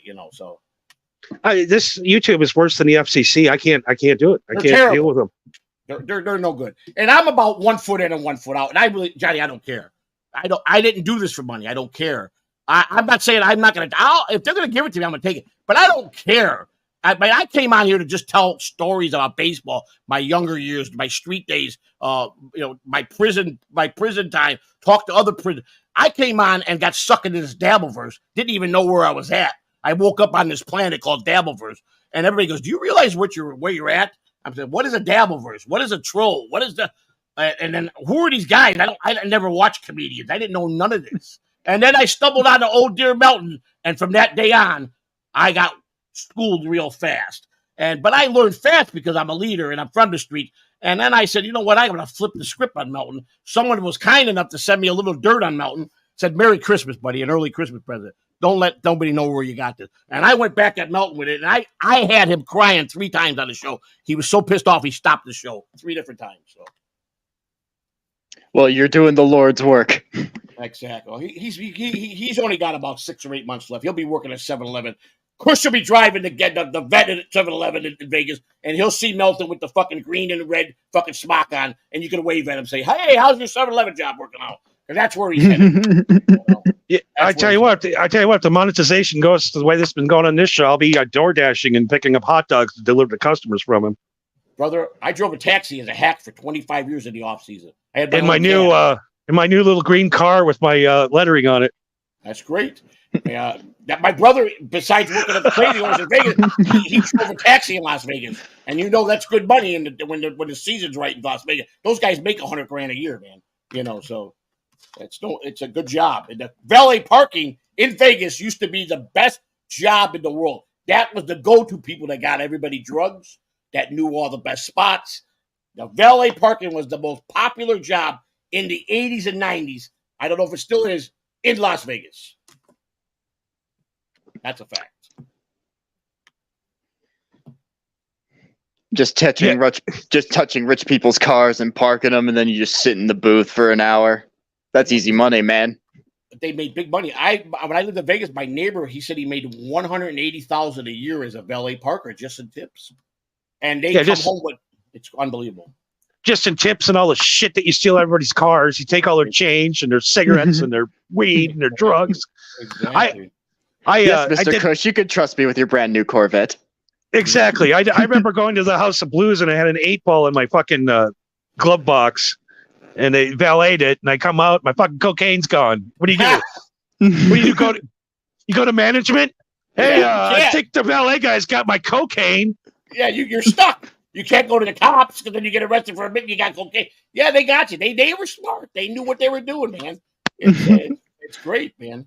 That was the last time I've ever valeted any of my cars. That son of a bitch getting high in my coke. Probably screwing my horns too. I never really owned any fancy cars, so I used to I valeted a car once that had no floorboards. I had a 69 Camaro that I bought. It didn't have no floorboards, kind of like a Flintstone car. If you put your feet too far down, I went to the ground. Oh, man. It was rusted out. I was like 18 years old, and it was my car, man, a 69 Camaro. I bought it to restore it. Never got to that point, but I used to valet park in that thing, and people look at me, "Are you fucking crazy?" Yeah, fuck it. I don't care. I like fucking with people like that, That's what I do, Well, thank God none of them rocks hit your nutsack. You got 13 children. Yeah, no, I never took the kids in that car, but I always, I done it all, man. I done everything possible, imaginable to I hustled every angle there was when I was young, and I did what I had to do. I did what I had to do. So, It'd be like that scene from Vacation. They're like, "Oh no, buddy, your baby's laying dead 300 yards behind you. Must have fell out of the floor." That's something terrible. Johnny, you don't got no kids. You never been married? No. I've been married 3 times. Really? Yeah. Interesting. That's how long was the longest marriage? Did you make it every year with any of them, or over a year? I made it 10 years with the last one. Oh, good. So you had some time in. Oh, yeah, good. Until she caught me having sex with a fat lady at a bar. A fat lady? How fat was she? She was big, pushing 3 bills. Wow! Did you took one for the team that day? Obviously. I tell you what, that's the last time I did methamphetamines. Fat bitches need love too, Craig. Oh my God, I love you to death. You crack me up, man. That's a great story, man. That's a great story. I tell you what, when you start lighting that pipe from the bottom instead of the top, you'll fuck anything. Oh, I remember in my day, Liberace was still living in his house. He had that piano station wagon out in his driveway, but he would go out of town a lot. You would catch him out slumming, and he'd go to all those peep boots. He liked his freaking the peep boots over there near downtown Las Vegas. Where all the scum pit is. And he would be in those fucking places with his fur coat, and he would be taking some John over there, and he was a wild motherfucker, man. I had the pleasure of my dad used to take me and show me his house, but he was on the streets a few nights that I was out on the street in Las Vegas, and he was a weirdo, man. But give him props, man. Liberace, The greatest film scene of all time was when Matt Damon fucked Liberace. Who was Liberace? Candelera. Wasn't it Candelera? No, I think so.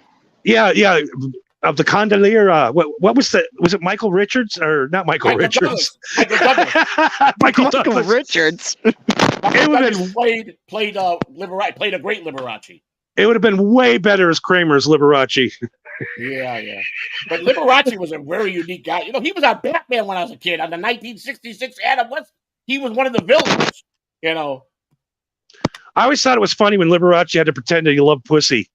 I love it. I can't get enough of it.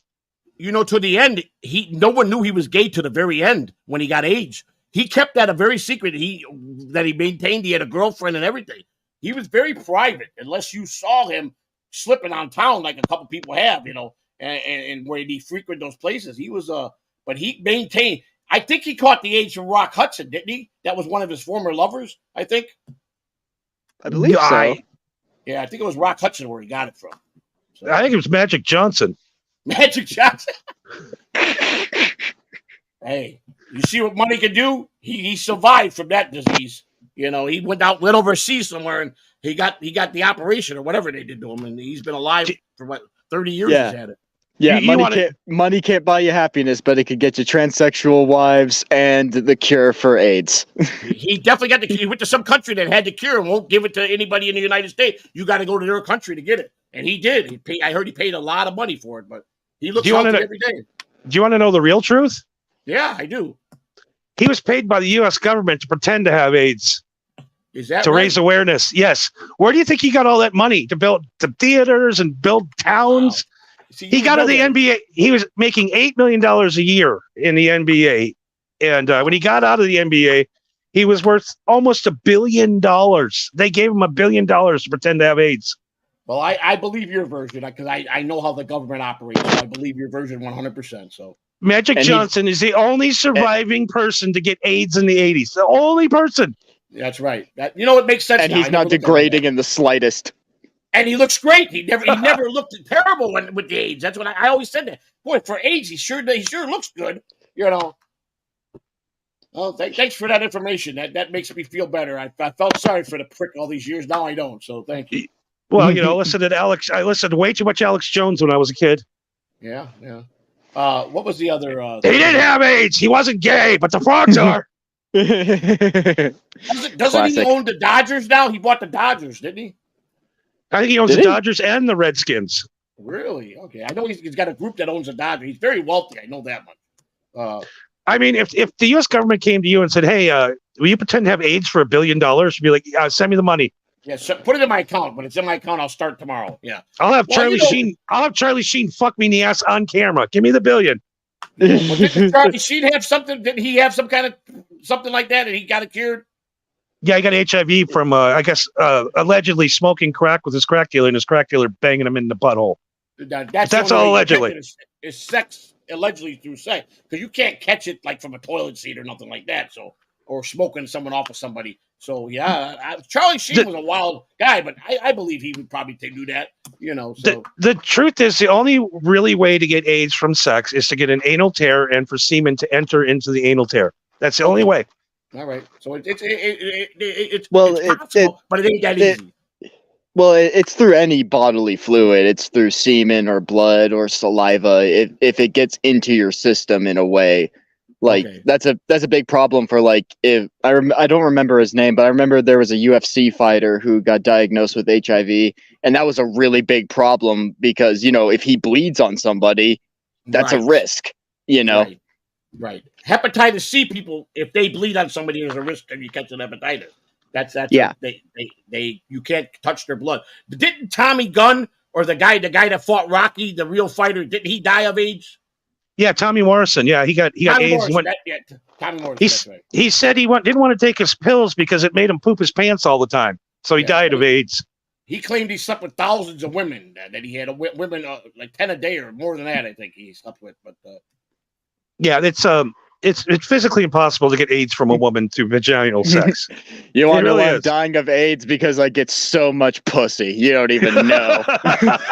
that's amazing. That's the first reaction on guys that are stars or somebody famous. That's exactly what they say.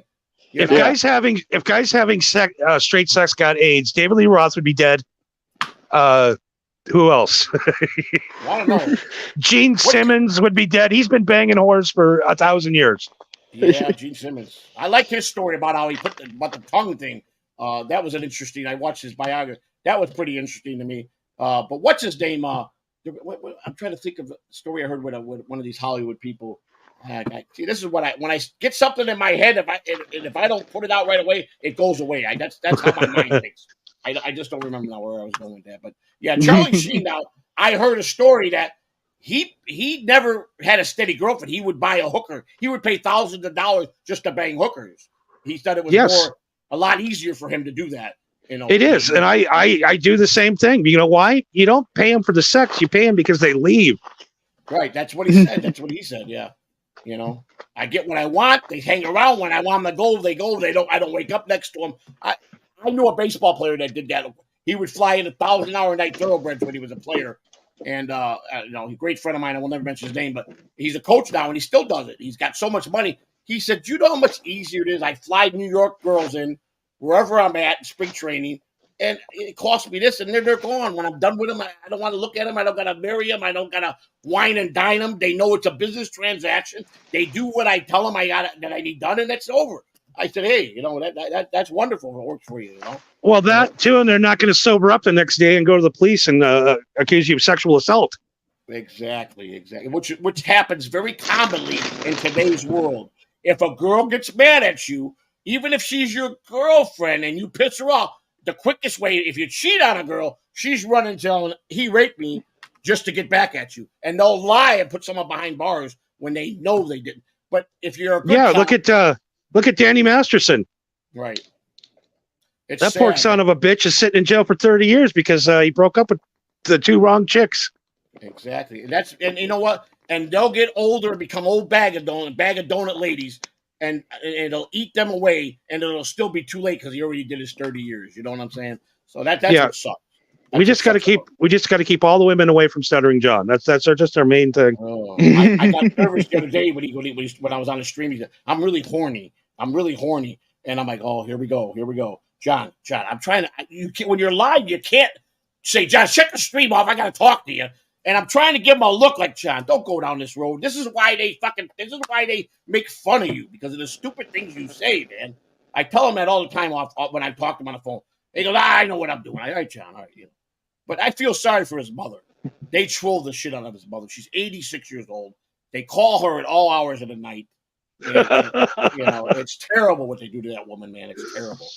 You know, Sweet old lady picking up the phone, 2:30. Hello, I want to fuck you.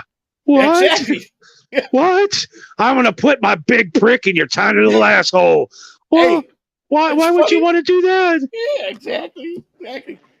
My wife had a troll. I accidentally doxed my wife's phone number on my show. I did it. It was my You fault. dumb motherfucker. Oh my God. And my wife goes, I'm getting all these phone calls. And DG goes, brother, you doxed my number and your wife's number. Go back and look at the show. I go, I took it down. I left it up for like 2 days before someone said something. And my wife goes, listen to this fucking guy. This guy's saying, you tell Joey I'm coming to tie him up and I'm going to make him watch me fuck you in your ass. He's telling this to my wife. She's oh, yeah? Tell me some more. Tell me some more. And she's fucking taking it. And she's going, yeah? She goes, maybe I'll strap on a dick and fuck you in the ass. And this guy was like, well, maybe I'm out of my league here. And he would call her in the middle of the night and it went up and she fucking finally said, listen, motherfucker. And he stopped calling her. But I felt so bad. She goes, it's okay, honey. You made a mistake. I said, change your number. She goes, I'm not changing my number. Then they got my number. I was doxxed by Brennan. He put my number in the chat room, him and Melton. And I was getting all kind of fucking threatening phone calls. And I'm the wrong guy to threaten because I blow up. And here I am blowing up to somebody that's on a voice mod that is, I don't even know who it is, and I'm fucking getting mad at him. And I'm like, and then the next day I'm scratching my head. Why the fuck did I waste all the energy on a guy I'm never gonna know who it is? And that's when I started. That's when I stopped. I just started maintaining. My wife goes, I tell you every day, stop blowing up. She goes, she's my best friend. Stop it, calm down. Now I got my family call me. Don't be so crazy. DG tried to control me the best he could. Truly, I got everybody telling me. But see, I'm like you, Johnny. Fuck them. I tell them when they say something to me, I said, no, that's your fucking mother, and your father gets fucked in the ass by your mother. That's how I respond to the troll. And people like, are you for the 1 year you're not monetized? I don't give a fuck. Don't piss me off and take me down that road because I'm a psychotic lunatic. I'll fucking eat your mother up, your father, your sisters, your aunts, everybody. I don't give a fuck. You know? But I understand it. They said if you want to get monetized, just simmer it down. So now I got to do this whole fucking thing, and to me it ain't worth it because YouTube is fucking our asshole. I call them out on my show all the time. I tell them, fuck you, YouTube, you're assholes. I don't care. They're wrong what they do to people, man. You know? Joey, do you know what me and Marco do? We sit and we share the bad comments together. You know what we do? What? We smoke a bowl, and then after we get done smoking a bowl, we're like, well, those people were kind of funny, man. Yeah, exactly. Yeah, exactly. But you know what the best part is when they say, oh, like here's Mel. Joey C's so fucking dumb. I told him not to watch me, to stay away from me, but I don't do it because I hate you. It's because I like the reaction. So I said today, you're right, buddy. I was green and you got me the first month, but once I got educated, now I'm like you and I'm gonna do what you do to me. So fuck you. I hope your dog gets hit by a car. Everybody's like, oh, don't take it on his little dog. I go, fuck you and his dog. Okay. That's what I told today. I had please don't make me talking about his little dog like that. I go, you mean the one he's lying about that got cancer? I hope that little bitch fucking dies and if her head explodes and he's watching it. You know. And now he's like, well, Joey thinks he's big now. He's got people in his corner. He thinks he's a good podcaster. And I said, Melton, you goddamn right. I'm better than you'll ever be, motherfucker. Goddamn right. I picture Joey C from Me, Myself, and Irene, that Jack Black guy that grabs that dog and just kicks it into the river. Yeah, if I saw Melton, I would kick his dog in the river. I would do something like that. I would. I put it in his chat today. I said, I started singing a song. I said, the Kush Army's coming. We're coming. Oh, yes. Little by little, bit by bit, Johnny has been leaking some interesting info about Milton for sure. Johnny knows how to destroy people the right way, and I that's why I enjoy him because I sit there and I go, this guy is beautiful. I love this guy. I go, I can't wait to talk to this guy and meet this guy because you teach. I learned from you, and I'm like, you know what? This is the way to fucking do it. I'm gonna change because people are telling me to change. I go, I can't change my personality. You're asking way too much. I made a lot of change, but don't ask me to change my personality and my style because now you're taking my manhood away from me. And I just can't do it. I can't. I tried. I can't. I just can't. You can't change a red ass. I can't. I just No. can't change what they want me to change to. I can't. No, but it's like you said before, is like if you want to get monetized, that's Right. the I big gotta play if. ball. I gotta play ball. Right. So But I'll tone it down. I'll tone that's it if down. you want to play ball. Thankfully, there's Right. other alternatives to where if you don't want to follow their rules, then Right. you can easily just say fuck you. You don't have to give me money. I can Right. get money somewhere else. You know. I've said that many times on my stream, and I tell them, you know what? Howard Stern said it best. If 1,000,000 people loved me, I'd be washing cars. But the fact that 600,000 hated me is why I'm successful. You gotta Yeah. have more haters than you do lovers. You know what I'm saying? So Yeah. Oh, I constantly find myself watching podcasts of people I fucking hate just to get angry on purpose. exactly. You know, and my wife, in her heart, she'll tell close people to me. She told my mom he loves it. Look at him light up when he's on Shirley's show, or look at him when he's with John. You know, she knows in my heart. I never imagined, as big of a Stern fan I was. Can you imagine someday you would be friends with Casey Armstrong, Shuli Egar, Stutter and John, Bob Levy, all these guys that were on Stern Show. All I wanted to do was be Howard Stern's best friend, but I got the next best thing in life. I became friends with everybody that used to work for him, and that to me is a win-win for me. So you know. So, when you're done doing a show, do you have an adrenaline rush? I do. I do. I do too. It really is a high. You get addicted to it. Marco's just getting a small taste. Yeah, I we're gotta hooking him. Very addicting. You know, and as far as my wife, she's so wonderful. She knows I really enjoy it, but I don't want to ever get to the point that I'm not paying attention to her. You know, if I'm getting to where I'm just concentrating on this, you know, just kick me in the head and tell me. And my wife goes, listen, if you love it, I love you. And she does her own show and she loves it, but she's just tired of the Dabbleverse, because she's like, no matter what we do, no matter how we try to accommodate them, they're still assholes. They're just never going to change. And she's right. We just can't. Some people are just dickheads, and you're never going to change their ways. You're just never if Jesus Christ had a sign up, he'd have people, oh, yeah, I think that walking on water shit, that was fake, you fucking loser. Yeah, exactly. Like, even Jesus Christ couldn't get 100%. Exactly, buddy. Exactly. But guess what? Me and Marco have been very, very, very lucky. We haven't had one negative comment on our program yet. You guys are great. You shouldn't have. You guys are at a good time. You're not really. You're with Twitter. You're going over to Rumble. I promise you, once people start finding you, you're gonna blow up. I mean, you know, you've been doing this a long time. You had 263 people before on your YouTube page, so you know this business. You know how to radio broadcast. You're gonna be as big as you ever were, and you will be. I'm telling you, because I promote you every day, just because people need to find you. People need to listen to you. The ones that are shallow and the ones that are afraid to take up for themselves, and they need to learn. That's what I try to teach people. Be more, have some ball. It's okay to go after somebody and have some ball. But there's a lot of people that I call in the chat room. You'll never see their face.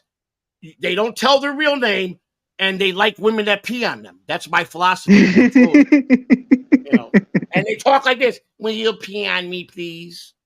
You know.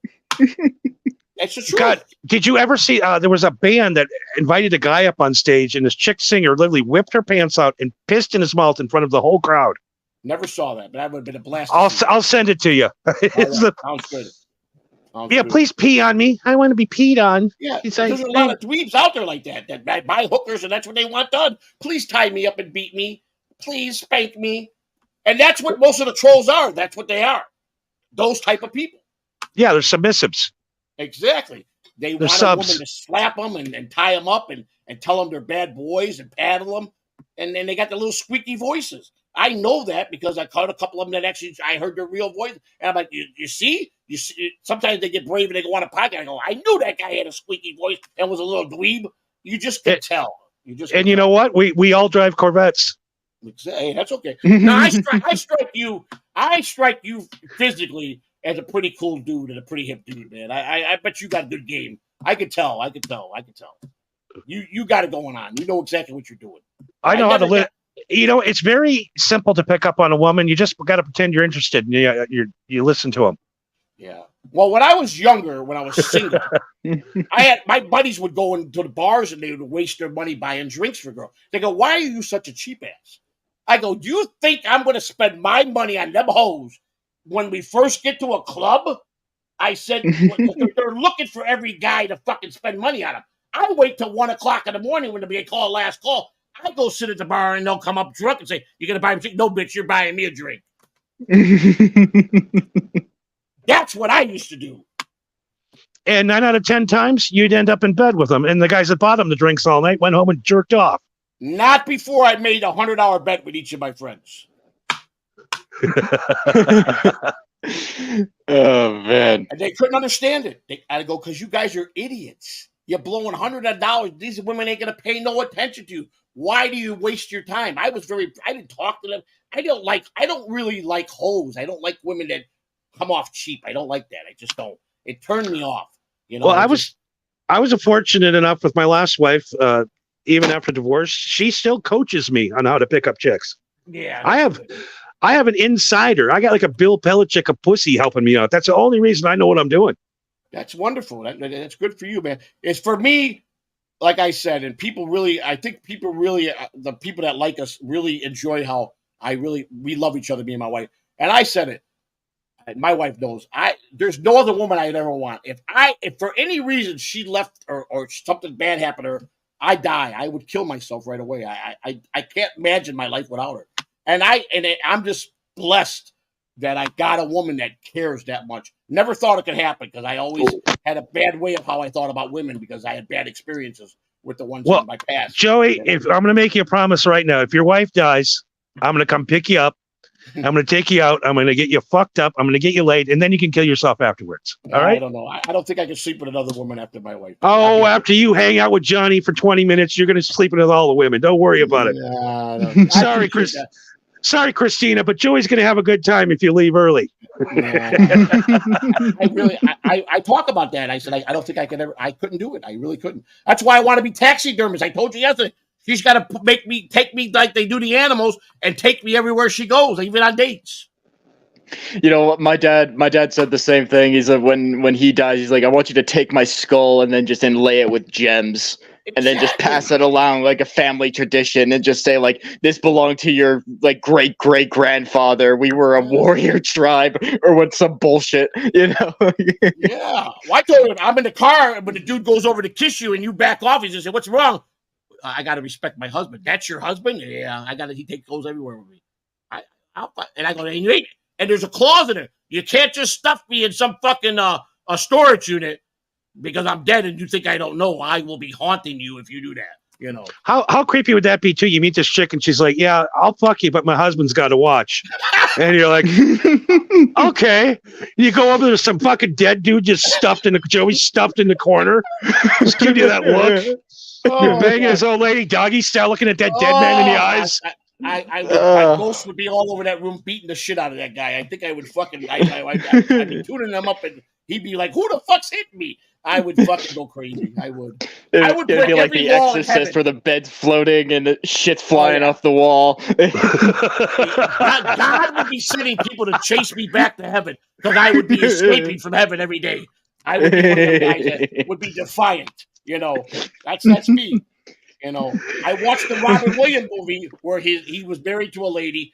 To what's her name? She's an Italian girl, and she died. First, the kids got in a car accident with somebody. And both kids died. Then she flipped out and committed suicide because she couldn't be. And then he died, and he was in heaven, and she wasn't in heaven because she committed suicide. So she was in another place. People that could commit suicide didn't go to heaven. And he said, "No, I'm going to bring my wife to heaven." And in this movie, I cried through the whole movie. Robin Williams was determined, and they were amazed how in his afterlife, how he was still in his mind frame like he was down on earth. And he went and found his wife, and it was against every rule of heaven. But they allowed him to do it because they didn't think he could complete the task. And he did. He brought his wife, his kids, his dog, his house, and everybody at the end was happy in heaven at their home. And now that poor man can't even remember what he ate for lunch. Exactly. But it was a good love story. And that's one way of putting it. I told God already. I talked to God a couple weeks ago. I said, "God, can we have a serious talk? And I'm not a really religious guy. My wife is a very Christian woman. She understands the Bible. She knows the Jesus of the Bible. And I've never picked up a Bible. I don't know nothing about the Bible, but I respect it. And when she talks to me about it, I learn things. But I sat down one day. She was sleeping, and I was sitting at my desk here, and I go, God, I slammed my hand like that. I got to have a serious talk with you. They say that you listen and that you do answer. So here's my deal. I can't cook.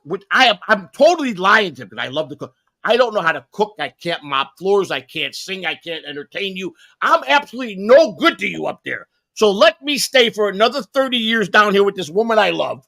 And in 30 years, I'll learn a trade, and then you can bring me up there. Are we cool? He said yes. And so I got God's promise. I got to live another 30 years. You know. Did you get to see him? Did you get to see him? No, I didn't get to see him. But I did see the devil one night when I was smoking crack. I did see the devil one night. So see, I imagine that I had an idea and I'm too stoned and forgot it already. Oh no, I got it now. It's a great joke. Now it's not going to be funny because it says a joke, but I picture God coming down and wearing the Super Bowl T-shirts from the losing team. Yeah. Because they just give all the T-shirts away because they can't sell them. That's right. Like I think God would be a kind of guy that would take a free Super Bowl T-shirt from like the Baltimore Colts from 1927 or something. I agree. I think what's his name in Devil's Advocate, Al Pacino in Devil's Advocate. Did you ever see that movie with Al Pacino? Oh yeah, not that one. Devil's Advocate. Yes, with Keanu Reeves. And he said it best. They're up in his apartment, and they go, "Does he ever sleep?" It's one room. There's no bed, and they go, "No, he never sleeps." And he's telling the story because he was God's best friend at one time. And he says, he tells you, look, don't touch, taste, but don't swallow. He's a jokester. He's pulling pranks on all of you every day. I'm in the grind. I'm here with you, and I'm real. And I'm like, wow. How do these Hollywood stars doing these creepy movies, do they get creeped out? Because I heard Jodie Foster would never do Silence of the Lamb again. I read an article. She said she had nightmares for 20 years after she did that movie. Yeah, well, that bitch also got Reagan shot. Yeah, she did get Reagan shot. She said that she could never, it ruined her whole acting career. The movie was so creepy and real, it scared the shit out of her. That's why they got the other girl to do. No, the thing that ruined her career was that weird lesbian speech that she did at the Academy Awards. Yeah, that was true. But I mean, it's just weird, man. It's just these Hollywood people are. You lived in Hollywood. You were in LA for a long time, weren't you? Yeah, I was there 12 years. So you know what they're really like. They're some weirdos, man. They're weirdos, man. Do you know I've been credited with like 14 movie writing credits just because they put me under so I can get them a lot and bring them cocaine? No shit. Yes. Yeah, there was a guy in baseball. When I get to the security thing, and they're like, "Who are you?" I'm like, "A writer," and they check me down. Like, "Yep, he's writing on the film." So I was technically paid as a writer, but I was technically the coke dealer. So I can tell stories, but I keep my mouth shut. Yeah, they had a guy in baseball for the Pittsburgh Pirate team when they were the family in the 1970s and early 80s with Dave Parker, Willie Stargell, Bill Mela. They had a personal drug dealer go on the flight with him on the road with a trunk full of cocaine. Oh, yeah, I went on a lot of rock and roll tours back in the day when I was moving some weight, and I was basically the sixth member of a lot of bands back in the day. Let's put it that way. Exactly. So, and Hackwright, he did a lot of recordings with a lot of big bands. You know that, right? Yeah, Tony Hinchcliffe. Yep. He did a lot of recording. He's got a big studio in LA, but he won't drive a car. He drives a scooter. He said he'll never own a car in LA. He drives a little scooter all around the place. I thought that was interesting. He said he maneuvers faster. Goes to the grocery store. You see, he'll take pictures of him on the scooter with all the grocery bags. I think it's pretty cool that he does that. So, Marco, Polo, Marco. We lost Marco. Okay, maybe not. Am I back? Oh, there you go. There we go. Okay, So Marco. Okay, Is this your longest show, Johnny? Is this your longest show? Well, technically, no. I did do a 24-hour show once back in the day. Oh, okay. That was fucking insane. I'll never do that again. I didn't have a voice for a week. I bet. I tried to. I started out with a 24-hour stream, and I made it 6.5 hours, and I was dead. I was done. Yep. Hey, that's a I solid attempt. I Yeah. met my wife on that stream. I met her doing that stream. Yep, Well, you know how Melton met his wife, right? eating at Wings and Rings. No, she was in his chat room, and he's a pedo. She was 16. He likes young girls, Oh, one of those guys. One of those Yeah. Chris Hansen guys. and she's ugly as sin. If you look up his YouTube, he was on stage as a stand-up comic, and he proposed to her on stage. Well, apparently she's a comedy writer. That's why they got married. But now a lot of people are saying the bit about the wife sucking the rings guy's cock is a bit, but I don't think so. Because if you hammer him hard when he's drunk doing a show, he gets pretty teary-eyed and upset. And he goes and he leaves. And he's okay with it. He goes, yeah, she'll come home after 3 days smelling like fucking ranch sauce and that whore and what am I gonna do? And I go, how do you call yourself a man? You know another man's fucking doing your wife, and you call yourself a man? I mean, come on, man. I mean, they do make good chicken wings over there. Well, apparently he was Melton's sponsor. That's how he got to know this guy, and he stole his wife from him. I don't know. This is what I hear. I don't know. You're in Vegas. You got to find out the scoop. I don't know. I really don't know. I think I might have to fuck Melton's wife. This Rick guy is a big supporter of the Shuli Network now. He's been donating a lot of memberships to the Shuli Network. He became a big Shuli guy. So Well, he tries to leech on to whoever he can. He tried to do his Red Bar a couple of years ago, and it didn't work out so well for him. do you know Red Bar? Did you ever meet him? No, I just know the guy that sells him his toupee. Okay, yeah, he's got a toupee. Sure, that's for sure. Yeah, he's sick though. Doesn't he got cancer now? I don't know. I can't watch more than 10 minutes of his show. I can't handle the gunshot noises. Yeah. Yeah, I heard he was sick. I heard he had cancer. Yeah, he's But- dying of something. That's what I heard. Yeah. And when we first started the show, Marco said, "No matter what you do, no gunshot effects, asshole." Well, I got Even all if those it's effects. really funny. I got all the.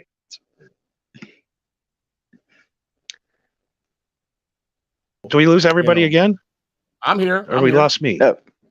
Oh, there we No, go. I hear you. You hear Oh, me? okay. Yeah, we're back. Okay, good. I don't know what happened.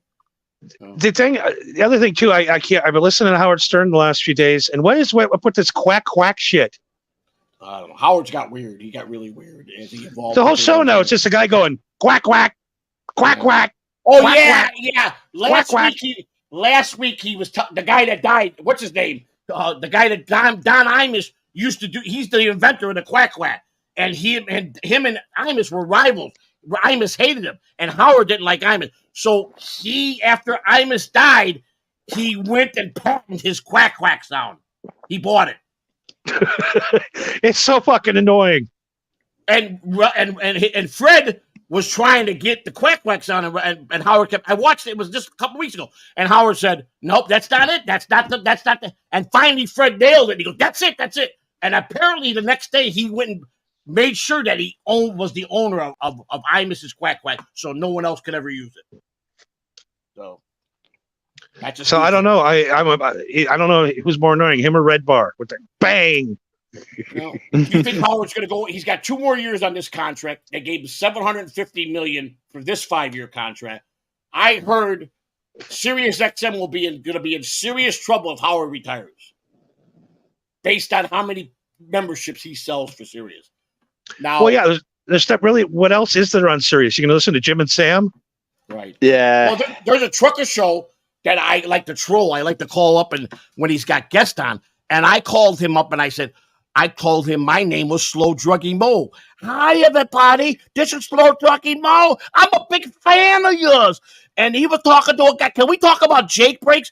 I got a story to tell. My mother used to be a lot lizard, and my father was a truck driver. And I want to meet my father, so I want to become a truck driver. And the guy goes, "You got me once, you got me twice." You know, it was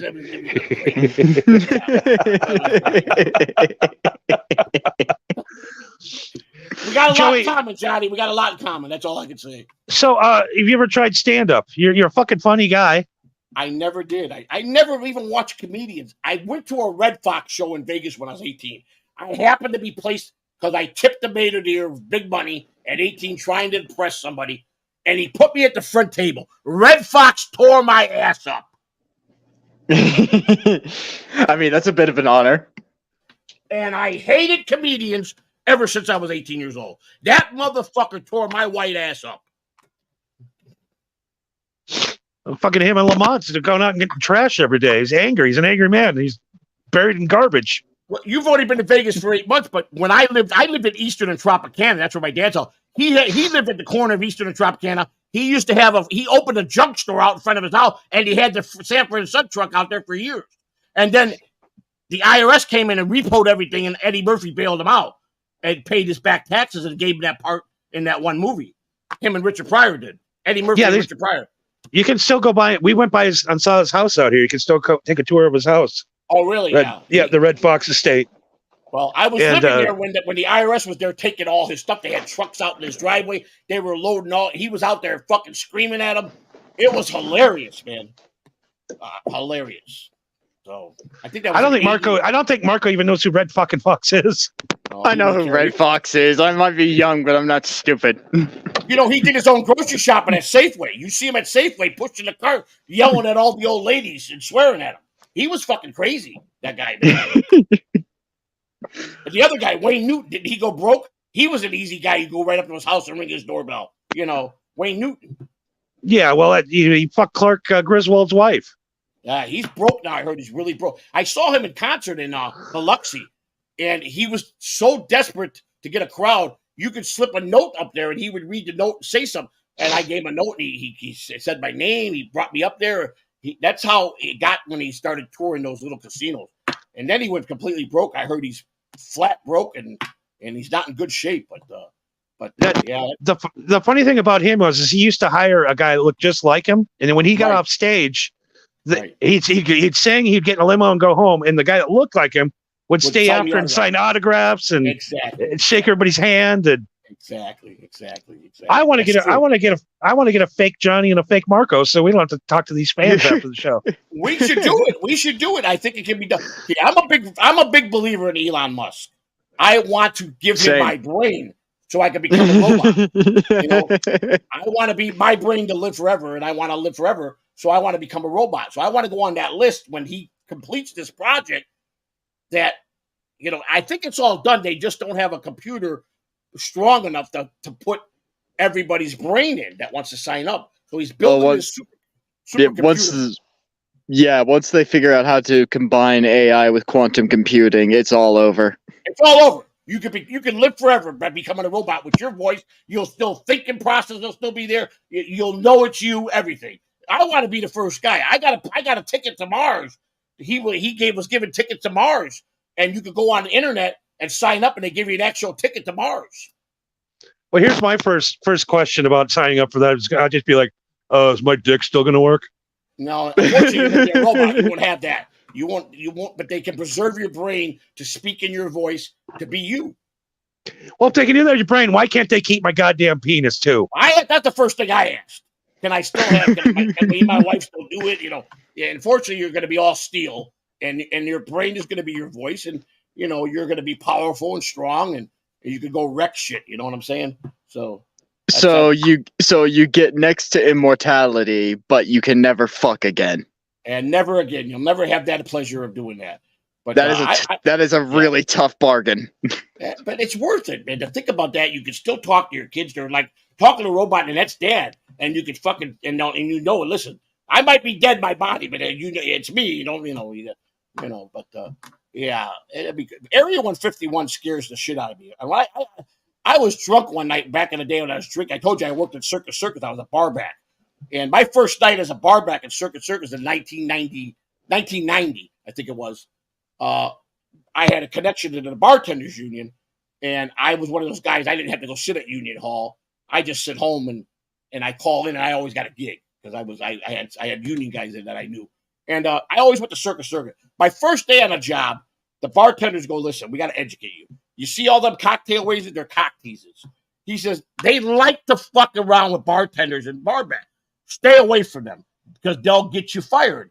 I go, and if you don't do a good job in your first night, they're going to get you fired anyhow. So do you know how to make drinks? I go, I don't know what the fuck I'm doing. He goes, yeah, better pay attention. You're going to be working the server station. This is the toughest job ever. He said, you get $15 an hour from the union. and we give you 25% of our tips. And he said, Yeah, that's good money. He said, that old bitch right there, that's the divorcee, she's a cunt. She will break you. I promise. You ain't going to make it today. So I'm at the fucking station at the big time, and they're screaming at me, you didn't get this order right. Okay. And I start getting it, and this bitch kept yelling at me. I said, bitch, you fucking yell me more time, I'll fucking smack the fucking shit out of you. And she backed up and said, I like this guy. Let's keep him. Hands down. And the bartender goes, you're the first bar back that I ever seen handle her. I go, fuck her, man. She's a cunt. It's that Italian blood in you. I just said, bitch, you don't know who the fuck you're talking to, but I'll lace your fucking head up. And she just took a look back because she was always biting, and she was like the queen bee, and she was an old bitch, and she was angry at an old husband. But they explained to me is you got to stay away because they sleep with all the higher ups. So if you piss them off, they're gonna do you dirty. And the bartender said the golden rule: do not go if you're a single guy. Stay away from all these girls that where you work at. And I took that as good advice because it is good. It's like the old saying: don't play in your own backyard. It's the same thing. So I was always cautious about that. But I wasn't taking that bitch talking to me like that. And I handled her, and I got her respected. I did that job the whole time I was in Vegas, and I got good at it. But I never made a bartender. I wanted to be a bartender, and then I got bored, and I went to something else because I always worked baseball in the summer, and that was my main. That's what I loved doing. But the winter I had to fucking scrounge and fucking do whatever. But I had some good breaks. I had an uncle that was he was the president of bartenders in Chicago until he got elected as president his second term, and he beat the shit out of somebody important one day when he was drunk at one of the bars, and he wound up losing his term. And they fired him. They outfought him. The outfit guys had to let him go because he caused him. He punched the wrong guy out. So and they could have killed him, but they gave him a break and they just got rid of him. So as far as his job, but yeah, I've been around some crazy shit, man. Well, if it's between getting fired or getting killed, then yeah, he said, I'll go peacefully. Sam Lewis, a little short guy like Sammy the Bull, looked just like Sammy, tough guy like Sammy, was a former Chicago copper, and was just as tough as nails, and everybody feared him. He was like 5'5", and he had a powerful voice. And I hung around with him all the time when I was young. He was like one of my mentors, and that's how I got in my frame of my ways of how I act. I emulated him and the guys like that, and guys with smaller guys are strong guys. You got to watch them smaller guys. Yeah, they're not exactly physically strong, but they have a will where they don't care how big or how tall you are. They know they're going to take you down somehow. Right. and think about that, what you just said. Why do you think people stay away from suicide bombers? If a guy is willing to take his own life for a cause that is meaningless, for a stranger, I don't want to be around and fuck with that guy because he's fucking nuts. How do you kill an enemy that isn't afraid of being killed? And that's how I perceive my whole life. I'm not afraid of death. So come on, motherfucker. Here we go. You're going to die or I'm going to die. That's how I used to present and people would go, that fucking guy's crazy. I used to have people who just wouldn't even talk to me because don't get too close with him. He's fucking nuts. When I used to buy crack in the black neighborhoods at 2:00 in the morning, I'd be the only white guy walking on the west side of Chicago. And I'd be talking to myself, what the fuck you looking at, motherfucker? Huh? And I'd be at the bus stop or in a park lot talking crazy to myself. And they go, that's one crazy fucking white boy. Stay away from him. That's how I survived, man. How many times in the hood somebody sold me a fucking chunk of deodorant? Oh, I used to get, what they used to sell me? Soap. They used to make soap. They cut out soap chips and say it was butter. They used to tell me it was butter. And you get home and you fucking put it in the pipe and it got fucking soap. I used to get pissed. Oh, I used to get so fucking mad. You just want to go home and smoke a little crack after a hard day. That's it. That's next thing you know, your house smells like fucking Irish Spring. Yeah. You're not getting high.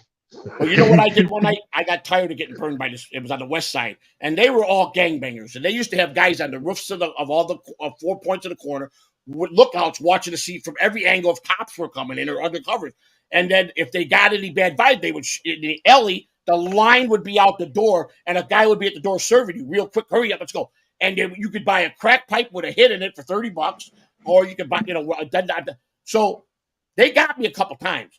And I was fucking pissed. And my buddy said, "You can't do this. They'll fucking kill us." I said, "Fuck them." He goes, "It's me and you. We're white. It's 3:00 in the morning. They're going to eat us up." I said, "Fuck them. They know me." I pull up in my fucking 69 Camaro with the no floors, roll down my window. I go, they go, "What you need? What you need?" I go, give me 10 20s. I gave him $200 in fake 20 bills.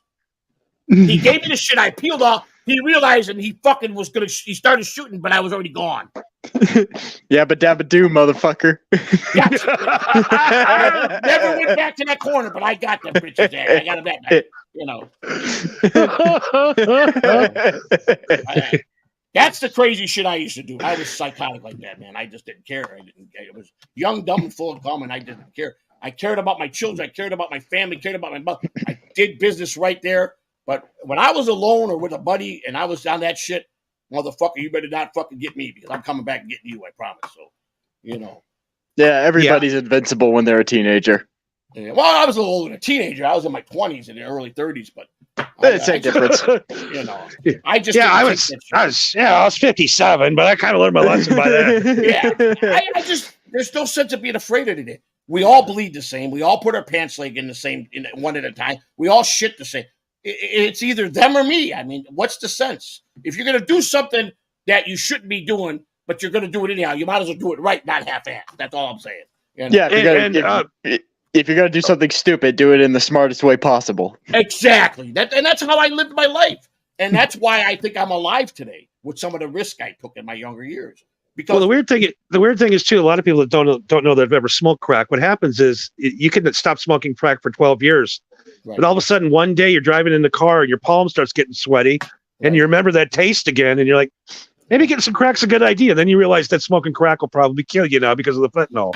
Exactly. Thank God for fentanyl. It keeps kicking me up hard drugs. It's crazy what they're cutting. It's just sick. I don't see their logic why they're doing it. I mean, it's just dumb. It's because they care more about their profits than they do about their quote unquote customers. Yeah, smart businessman always cares. That's why back in my day, you had real drug dealers that were businessmen. Today, you're right. They don't give a shit. Let's burn everybody. Let's take everybody's money. Who gives a shit? It's like the government when they finally came on and did the documentary. I used to go around. Why do you think they put crack in America? And everybody goes, "You're fucking crazy." I go, "They put crack on the street to depopulate the black neighborhoods." Yes. And my friends would say, "You're fucking whack." All of a sudden, the government comes to me. We fucked up. We put crack in the black neighborhoods so they could stop multiplying, and they took the drug and went out to the rich suburbs and turned everybody's rich kid into a fucking addict. Yeah, well, absolutely. I mean, you would do maybe 5 years in prison for a pound of cocaine, but you'd spend 30 years in prison for one rock. That's right. You know how many friends of mine got 40, 50 years for drugs? I got one friend in for life in Florida. Just got life 4 years ago for selling drugs. And a murderer, somebody got out after 20 years for murdering somebody. That's fucked up. It's out of control. It's out of fucking. There's guys in jail that didn't even have drugs. Exactly. There's a lot of addicts. They bust a lot of addicts. They think it's going to rehabilitate them by putting them in jail. And there's a lot of good people that are scared. They go to jail. I was in prison. I seen guys that made a mistake, got caught because they're an addict, and they're scared to shit. You can see it all over their face. Well, yeah. I know I'm an addict, but I never hurt nobody. And the government's fucked up because they don't want to help these people. They don't help anybody in prison. There's no reform. Now, the federal government, they got a lot of programs, especially during the pandemic. But most states, they don't give a shit. They want to recycle you in the system. That's what it is. Once they get you, they just keep recycling you. Like my friend, 6 times in Florida. The 7th time, the judge says, "You get life. I'm tired of looking at you." Life? For selling a product that makes people feel good. We put people in jail for selling products that make people feel good. This is what he said. I've never sold to kids. I don't fucking push it on nobody. I don't go around schools. I just give what they want. They're scum addicts that are going to go do it anyhow. I've never met one drug dealer in my entire life that goes, "You know what? We got to get this kid market." Yeah, I know. Because a bunch of dead kids is really good for your drug selling program. For the most part, you're right. I had a few times found out one of my kids is getting strung out, and I went to the guys and listen. You know me pretty good. I'm asking you not to sell to any of my kids if they come here. No problem. What does he do? tells me that, fuck you behind my back, and he does it. Well, that was it. I lashed you nice the first time. So, you know. Oh, you were just mad because he wouldn't sell you drugs. Oh, no, I could get him. But I just, in my day, if I saw one of my friend's daughters in a crack house, and I know, what the fuck are you doing here? Does your dad know you're here? No, please don't tell him.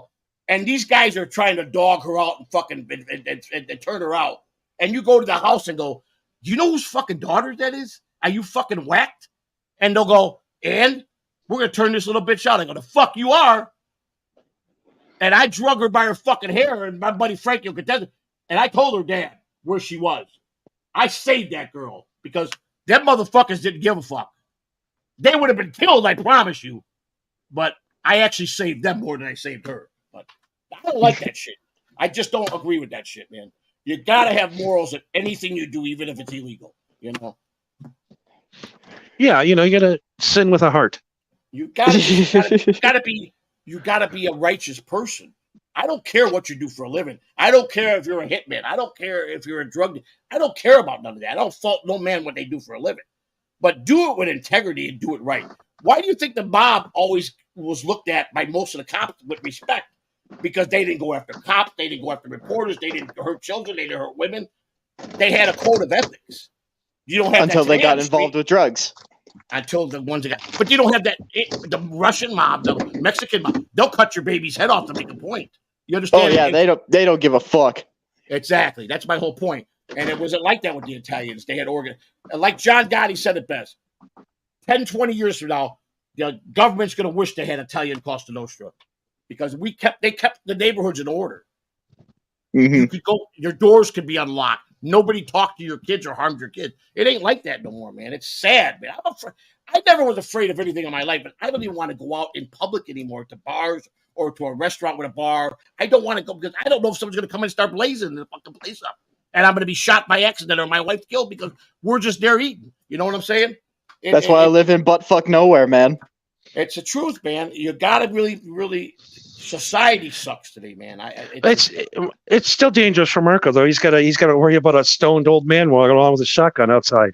And bears. Do you think what's his name was really shot in Vegas? Tupac, or is he alive? Oh, he's dead. You think he really? Elvis didn't die. That was all staged. That sounds pretty real. Elvis Presley, if you go on Amazon and watch Elvis Found Alive and watch that interview 34 years later with Elvis Presley and this guy, he went by his alias that he used to use because he became a federal agent when Nixon gave him that badge. He went undercover. He busted a mob operation. They put a contract on him. The mob the government killed him off, and he wanted out of the business. The colonel was robbing him. And he became a regular person in society. This is the computer. I watched it. You watch it and tell me if I'm nuts. And that was Elvis Presley. Did he end up being like a truck driver in St. Louis? He first started out. He said his first job was in Michigan. He became a night clerk at a hotel, and the government put him there on a midnight shift. He could learn how to interact with people again out in society because he was Elvis Presley. So they would mob him. So he had to learn how to reinvent himself to react to people. Then a little old lady saw him grocery shopping, and she testified. She wrote a book and said, I'm telling you that was Elvis Presley. Because he went to her and winked. She said he winked at me and says, it's really me, darling. Please don't tell nobody. And then that one lady that was his friend that said Elvis called her. And then Priscilla was on Jenny Jones' show, and they were having a conversation. And she slipped and said, me and Elvis were just talking about that last Sunday. And everybody stopped and got quiet in the studio. And Jenny said, what did you say? She said, oh, my God. Did I just say that out loud? And she goes, it's just my way how I talk to Elvis. She covered it up. And that right there it was wide open. It came out of Priscilla's mouth. And not to tell about the doctor that he was going to when he was sick. And the doctor had his DNA. And he finally told him, you know who I really am, doctor. You cannot tell nobody because the government will kill me and my family. Because the government told him if he ever came back, the people that went at risk to hide him and make him dead, they would kill his whole family. The CIA told him that. So he wanted to come back like I don't know what year it was. He wanted to come back. This is what this says in this guy that interviewed him. And I forgot what he went by. He had his name. I can't remember because he used that name as that was his new name. It used to be when he checked in the hotels when he used on the road. And he became an agent. He retired as an FBI agent, getting a pension from them, lived in California, and this guy found him, went knocking his door, and the hell, I'm telling you, kill me if it wasn't Elvis Presley. He took one of Elvis's old girlfriends from one of the movies Elvis did, Celeste something, and she went to the interview, and at the end of the interview, she went up and said, "That is Elvis," and she went up to Elvis, "I can't believe you're alive." He said, "It's me, baby," and they hugged and took a picture. And Elvis apparently just died about 3 or 4 years ago at 80 years old or something. That's what this guy claims. The doctor, they destroyed him. He was a doctor wherever Elvis was, and he knew everything. He had files, and they went to him, and they took his fucking credentials, tried to put him in jail, destroyed this doctor because he knew it was Elvis and had Elvis's DNA. I don't know. You tell me. Too many coincidence, or was Elvis really fake? Did he really fake his death? I don't know. I mean, it's not entirely out of the realm of possibility. You know what I mean? It's like I could definitely see that happening. I would have to see what you saw in order to give my, Elvis Found my Alive actual opinion. on Amazon. It's called Elvis Found Alive. I think Okay. you can watch it for free. Elvis Awesome. Found Alive. Watch the documentary, and you tell me. Next time we talk, you tell me. All right, sounds like a plan. That's all I'm asking. And people look at me because I'm really one of them guys that used to make predictions, and I used to be really eccentric. And I for the little boy, I hated the government, and I would tell people the fucking government's on the mob's payroll because I used to hear this shit in my neighborhood. But they fucking own all the judges. You're fucking these old people look at me. Oh my God, you're committing a sin. How can you talk like that? You are fucking warped if you think I'm going to vote. I've never voted at any voting thing in the United States in my life. I'm 50. Me neither. I refuse to go to the polls to vote for crooks. Well, technically, Joey, me and you can't vote. So now we can. Now we can. For years I could. I won't go to. I said I'm going to go vote a guy in that's going to spend millions of dollars in a campaign to only make $150,000 a year. He's going to steal 5,000 times more than his salary. I promise you. No way. There's no way. And they're all corrupt. Every senator's corrupt. They got to get rid of all these old guys. They got to knock them off one by one, or this country is done. That's just my opinion. This country's been done for a long time. This thing's been bought and sold since 1980. I agree with you. They say it's better to move to Colombia right now. As an American, you could get a home, a maid, a butler, and a driver for $400 a month. Yeah, fucking what? That's right. That's right. You live like a king if you get disability, or if you get a pension. You live like a king in Medellin. Yeah, other than the Mike getting kidnapped and killed part, it's really, really tempting. Well, they treat Americans real good there now. I was locked up with a guy who was big time. He knows all the celebrities. He used to sell real estate to all the celebrities, and he bought it. He said, as soon as I get out of this fucking camp, I'm going home to fucking Medellin. He goes, I bought a house there years ago. My wife's there. We're American. He told me, if for $400, I gotta get you a maid, a butler, and a driver, and then you get a home. You live like a king. I'm telling you, move there. I'm telling you. And I looked it up, and a lot of Americans are moving there.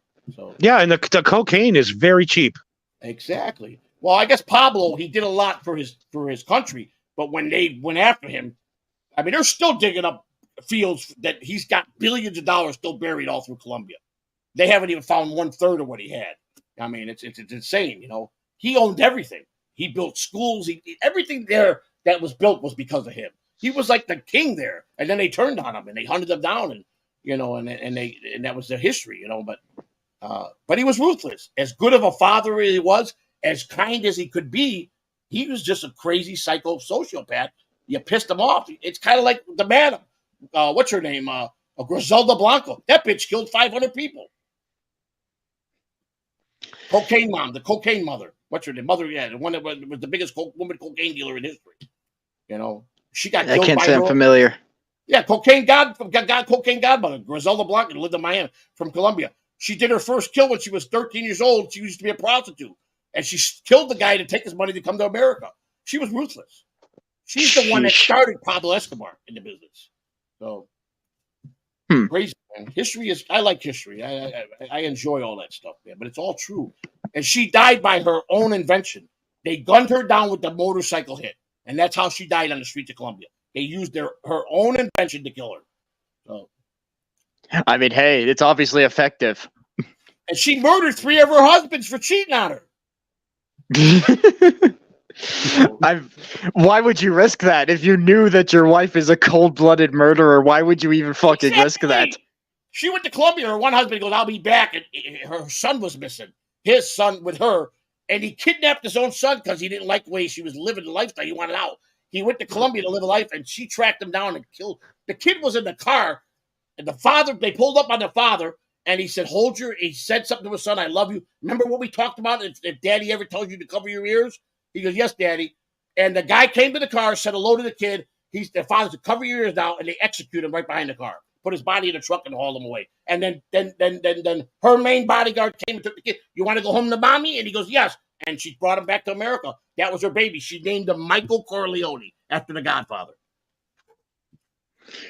Jeez. Yeah. So, and do some history on her. Do a story on her. She was a wild, crazy woman, man. And Yeah, I'll have to go down that rabbit hole. Yeah. She must have gave really bad toothy blowjobs. Be able to. Well, she was a lesbian. She was married to men, had their children, but she had a living female lover, a white girl that she was in love with, gave her everything. But she OD'd her by accident. She died in her bed. So these poor sons of bitches have to get married to a lesbian, not have sex, but not have sex with anybody else. Them poor guys. She has sex with him till she gets pregnant. She would get pregnant to have kids, and then she always slept. The husbands always had a separate bedroom. If you watch the documentaries, her mansion, the husbands were in another wing, and she slept with this younger white girl that she loved, that she fell in love with. And I mean, she's the only one that she never disrespected or talked loud to. But she got her hooked on cocaine, and she OD'd one day. She was scared to death of the lady, but she loved her kids, and she helped her raise her kids. But interesting story, man, to see a monster, how, it's funny how Sammy Gravano's on the internet right now telling stories about 33 people he murdered because the government gave him immunity so he could talk about it. It's interesting. People pay this guy to hear the stories of how he whacked people. And I always think murdering people is kind of rude. I mean, that's just really rude. Well, I don't believe in hurting anybody that don't deserve it.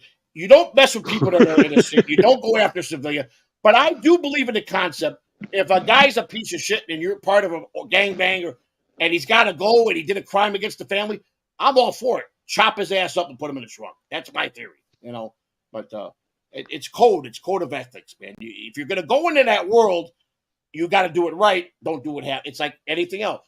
If you're going to shovel shit at a barn, be the best guy that shovels shit. If you're going to work it behind a garbage truck, be the best guy.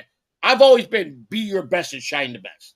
That's what I always live by, Whatever job you do, be proud of it and do it the right way, So. See, I've always, one other thing is you do the job to earn the check. I'm not a good employee. Minimum effort. Yes, I've been fired from so many jobs. I have been too. Because my mouth, I don't take lip. When they start thinking they're going to yell at me, I flip on them. So I've been fired from a few jobs because of my anger. My temper's got me in a lot of trouble. But like I said, I don't blame it on nobody. I'll look in the mirror and say to myself, "You're an asshole. You just can't fucking shut up." And that's what I do. We got to get this guy. We got to get this guy some weed. We got. You're not the first person. I got a lot of people tell me you need to go take some edibles, some weed. You're gonna feel so much better. Trust me. You're even gonna feel good. Your body's gonna start feeling good. And I'm like, I don't know, man. I might freak out and get paranoid. I don't know. No. I'm going to tell you right now, Joey. If you ever decide to do it, I'm going to tell you exactly. Dr. Johnny's going to prescribe you the perfect marijuana right now. All right. Because I need to calm down. I want to live. I'm putting so much strain on my heart. I get crazy. I make my blood pressure go. I don't want to die, man. Trust me. I don't want to leave. I want to be around a long time. So I need to start being more healthier, man. So this is going to help you lose weight, keep your diabetes in check. If you don't have it yet, you will. Not yet. My doctor said my last visit, I'm a sandwich away from being a diabetic. No, everybody is. Everybody in America is because we drink these sodas with the corn syrup in them, and everybody in America. Daddy, I was drinking 16 Cokes a day, cans of Cokes a day. Yeah. And 10 candy bars. I blew up to 240. Candy bars and Coke was my whole format. That's my breakfast every morning. What the fuck are you talking about? That's my breakfast. My wife used to have a can of Coke and a candy bar ready for me when I woke up every morning. That's why I love Joey. Joey, I do the same fucking thing. I swear to God. As I told you, we had a lot in common. That's how I lived my life for a long time. You better make sure there's one cold soda in that refrigerator, and I need a Butterfingers. Gotta have my Butterfingers.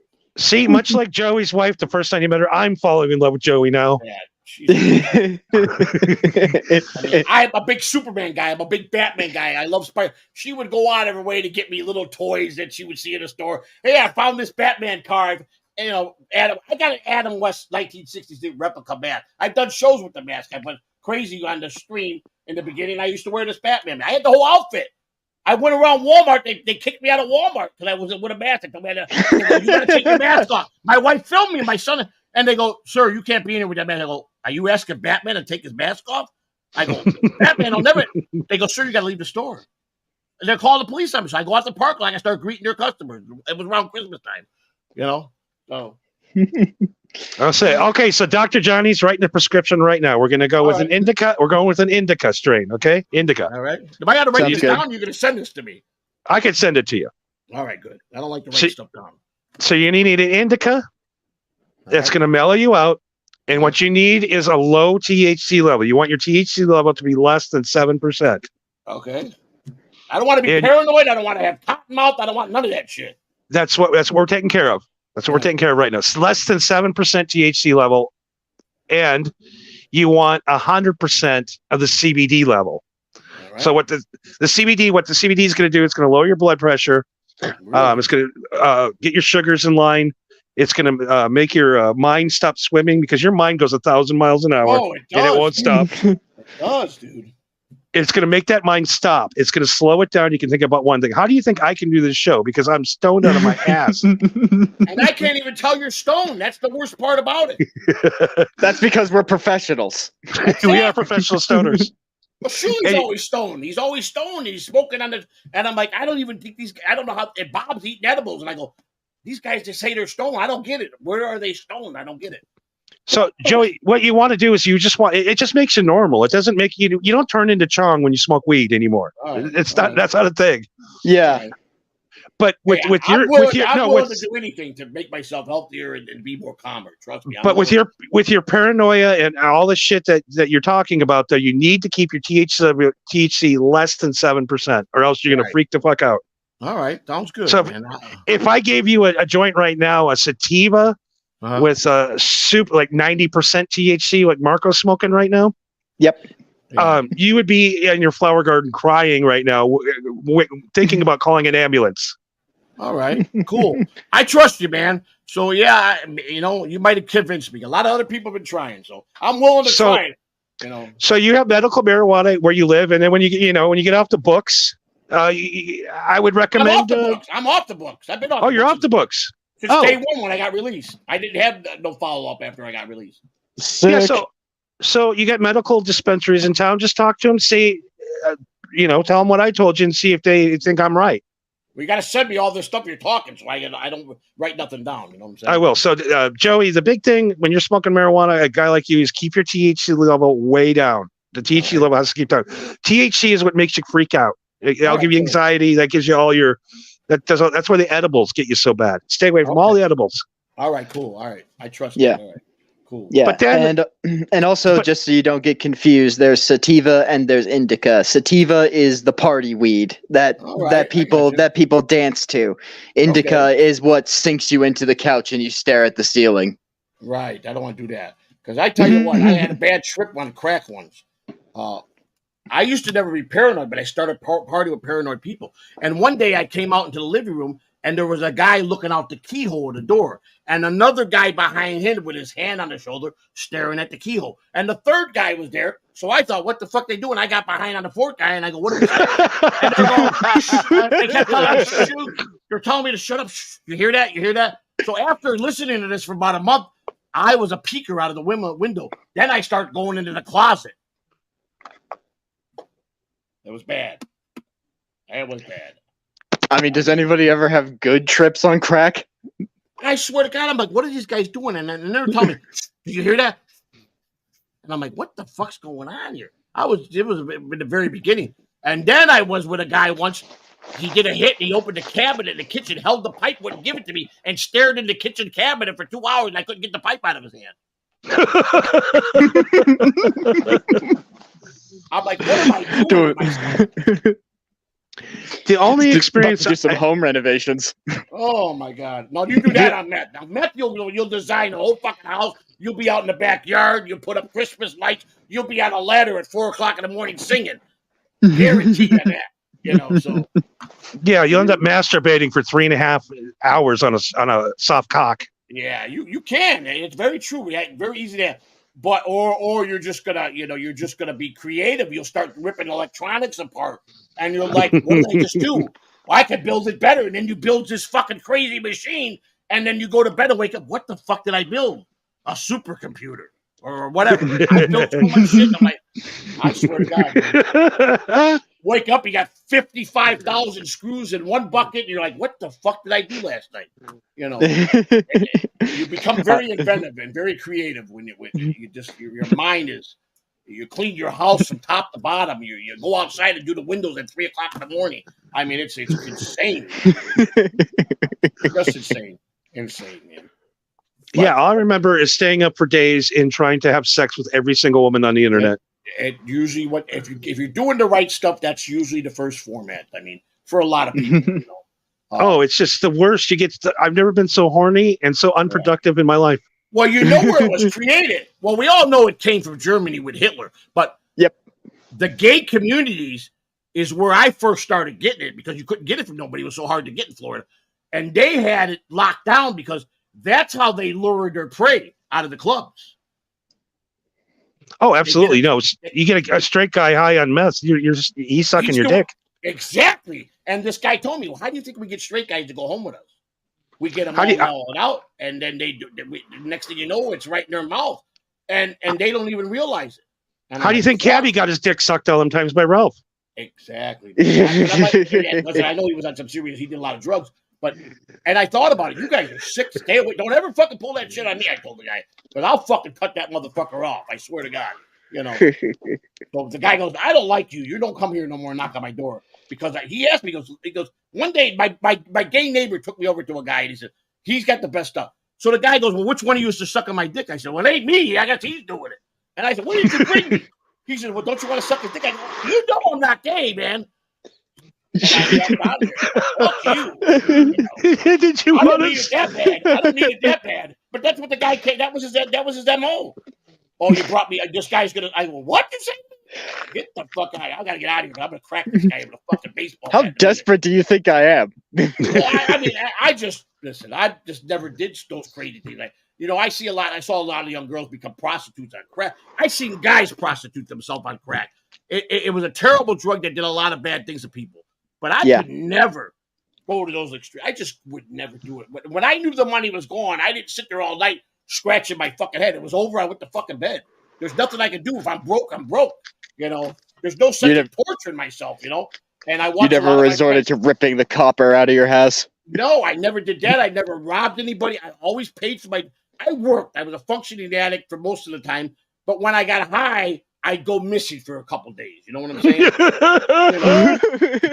That was my MO. I disappear for 1 or 2 days, and I finally get done, and I sleep, and I come back to normal. But that's how it happened. I never believed in going out and robbing someone or snatching or going to grandma's house and rob and having someone trick her, talking to her while I'm in her bed. I didn't do none of that stuff. A lot of my friends, they would go take their parents' diamond rings. And I was like, how do you rob your own mother? How do you, I just, and everybody go, boy, you're the most fucking pestilent motherfucking drug addict I have ever met. You got morals and I did. I just did. My one friend goes, I'm going to go rob this bar. I goes, it's a Polish bar. I'll go into all I need to do is look out. I'm by the corner, fucking paranoid. He climbs the roof. I cut a rug. I said, see you fucking later. I ain't standing out here. And I'm like, is this what you got to do when you get out of money? I go, fuck you. I'll never be like that. Punch me in the face if I ever get like that. And I learned to police myself. Okay, listen, bills come first. My children need this. My extra money now. I never saved anything, but I paid the bills and kids had what they needed. The food was out.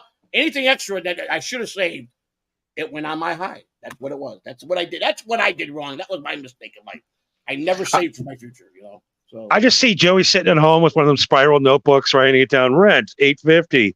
that's me. Car payment $245. Methamphetamine $65. Crack cocaine $200. Okay, we got You this know me month like a figured book. out. That's exactly what I used to do every month. I sit down and write. That's what I do. I had a guy when I became where I couldn't work, and I drew my Social Security early because I paid in 30-something years of paying my tax, and I knew that I was finally approved, and I had a guy that I go, listen, you got to float me the whole month. I can't pay you nothing till the payday, and he goes, I'm gonna take a chance. Every day, every month like clockwork, I go pay him. He goes, you're gold. I got anything I want, and I knew what if I had a big package, it would last me 30. I would pay how many grams I had and how much I could do each day. And that's what I did. And it worked. And I was like clockwork. I did that for a long time, man. That's just how I did it. You know, I didn't believe in going. When I was younger, I'd go on the street corners of the gang neighborhoods of Chicago. I hated that because I got pinched one day doing that. The gangbangers, they were working with the cops that day. And the cops said, listen, we got to make some bust over here. Throw some of your customers. So every guy that went to the door, they would give a signal, oh, I take this guy. Well, I was one of the guys. As soon as I got to the bottom, I got attacked by 10 Chicago police officers, punching me in the face. I'm trying to swallow the rocks. So they took me, and I'm going to court from Cook County Jail, and I saw a friend of mine who was a lawyer, and he was with a lawyer, and he saw me coming out in the uniform, and he goes to the judge, may I speak to that inmate, please? He goes, what the fuck you doing there? I go, get me the fuck out of here. He goes, what's your bond? I go, get me a bond. And he goes, you sign the bond over, I'll have you in this case. So bond was $1,500. So he makes me sign my bond over to him, charges me, he's a friend of mine, $1,500 for 5 minutes work, goes up to the judge. He winked at me, he goes, I went to college with this judge. We got it made. So the state tried to pull, well, something happened on the way to the lab in transit. We didn't get the reading on the, and the lawyer said, fuck, Your Honor, this is unacceptable. They know they have to present the levels that alleged crack was, and now it's something in route. How do we know it's even this stuff? He goes, you're right. Case dismissed. Cost me $1,500. It was dismissed, and I never got charged with it. So, you know. Some of the best advice I ever got from a lawyer was a good lawyer knows the law, but a great lawyer knows the judge. Exactly. That's what my friend said. He said, this is easy. That was my fucking college roommate. We went to. He goes, we do everything together. He goes, you're walking. You'll be out of here in a couple hours. Sure enough, I got back to the jail. Catalana, you're processing out. They dropped the case. See you later. Okay, goodbye. You know, thank you. You know, so it was great, man. And that's how things happen. We're in Chicago. You know, the judges were bought. Politicians were on the payroll. If you had money, you threw money around. If you were a drug dealer, you got away with everything. You know, they didn't give a shit. You know, and that's why the cops started killing people in Chicago. Because they were making arrests, the judges were letting them back on the street. So they started coming up with a plan. Well, we're going to pin the gangbangers against each other, kill each other. So they would go on one Friday and take all the cocaine and guns from the disciples, go across town and sell it to the Latin Kings and say, this is the guys we want killed over on the out of the corner. Make sure it's done by Monday. And then they would get into a war and kill each other, and the cops would win. And then they robbed them, kept their end, and that's how they became corrupt. It was big in Chicago, man. Today, now, the Chicago police are tamed pretty good. They finally put their first Chicago police officer behind bars for wrongfully shooting a black person, and he got prison time. It was the first time in history. You never sent a Chicago cop to prison. Never would happen. I never thought it would ever happen. But as society got a little more with morals, and Chicago had to get more cleaner, since Al Capone, it was the most corrupt town in the world. You know. So, well, is that goddamn Obama? It ruined it ever for everybody. I think it might have been in his. Now, Obama in his politics, blowing guys in cars. Well, someone said they did a vote today. 50% people said that they think that Michelle Obama has a cock. Was that you that did that story? No. No, but I do know that's popular on the internet, is that a lot of people think Michelle Obama's a man. What do you guys think? You think she's a man? Well, Tucker Carlson had the guy on. He said that Obama sucked his dick, and that I saw that. They weren't his kids, and it was all a big scam. And he's a CIA agent. And well, you know who he was trained by. You know that, right? Yes, absolutely. The underground guy for the 70s, the guy that went underground, the guy that was what's his name? He was the leader of the biggest leader of the white supremacists. Him and Obama. He recruited Obama when he was in college, and they say this is the guy that Obama really worked for. Absolutely, yeah. I forgot the guy's name. Yeah, I know what you're talking about, and I'm stoned, and I can't remember. They were on the 10 most wanted list for the FBI for years. Oh yeah, something Village Underground or the Weather Underground. Weather Underground. That Elvis was part of taking them down. That was one of the things Elvis Presley was involved with. Yeah, first American terrorist, the American Underground. Called the Weatherman Group. That's right. He was the first American terrorist, and him and his girlfriend or wife. They were evil, but they claimed they controlled everything Obama did, and that he was really. That's why when they were talking about making one world leader and Obama was the choice, they said that would have been country would have been doomed if that would have happened. They were going to go to one currency for the entire world. I still think that's going to happen. They want to know now. They want to be like Cuba. The government wants to control how much money you spend out of your bank account. Yep. This is where we're at. Yeah, I mean, hand a cashier cash lately. They look at you like, what are you doing? Exactly. I'm a guy that pays cash for everything. And I used to carry a lot of cash in my pocket. And people, I just don't do it no more because people, you're right. You go to a restaurant and pay for a simple thing of cash, they look at you funny. And I'm like, wow, what did we come to, man? I just don't approve of it. That's why I've gotten for being a guy that I would do anything and not afraid of nothing. That I don't even want to go outside my house no more. I'm ashamed of it. The way the people act out on the street, man. I'm ashamed of it. Well, honestly, I honestly think you've been brainwashed. I think you walk outside your door right now, there's nothing going on. Oh, I guarantee it is. I don't live in a good neighborhood. I promise you there's probably some homeless people sleeping right outside on the walkway right out here. I go out and interview them when I see them out there. I go live when I see them out there. Yeah, I guarantee you. I don't live. You got to understand. I lost everything, and I got lucky. 5 blocks from where I was put after prison into a halfway house, where you have to always go to a halfway house in federal prison to re-enter into society. One of the guys I was locked up with, he was getting out. He said, "Hey, I live above a strip mall. There's one more apartment available. The guy's pretty reasonable. The way rents are," he goes, "maybe you want to talk." Came and talked to the guy. He says, "Yeah, I'll rent to you." He goes, "What were you in prison for?" I told him, he said, "I don't really care, buddy. Just don't fucking destroy my building, pay your rent. I don't give a fuck what you do." I've been here almost 2 years. $900 a month, everything included. I got a 1-bedroom and it's a cute apartment. Never lived in something this small, but it works for us now. You know what I'm saying? So yeah, you got a roof over your head, a place to keep your shit. That's all you need. My wife keeps it immaculate. She's got beautiful rugs on the floor.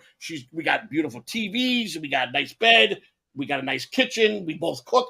I'm happy. For now, I'm happy. I would like to go get a regular size house like I had before, so I can have the family, which has been in the works, but it worked. I did the best I could.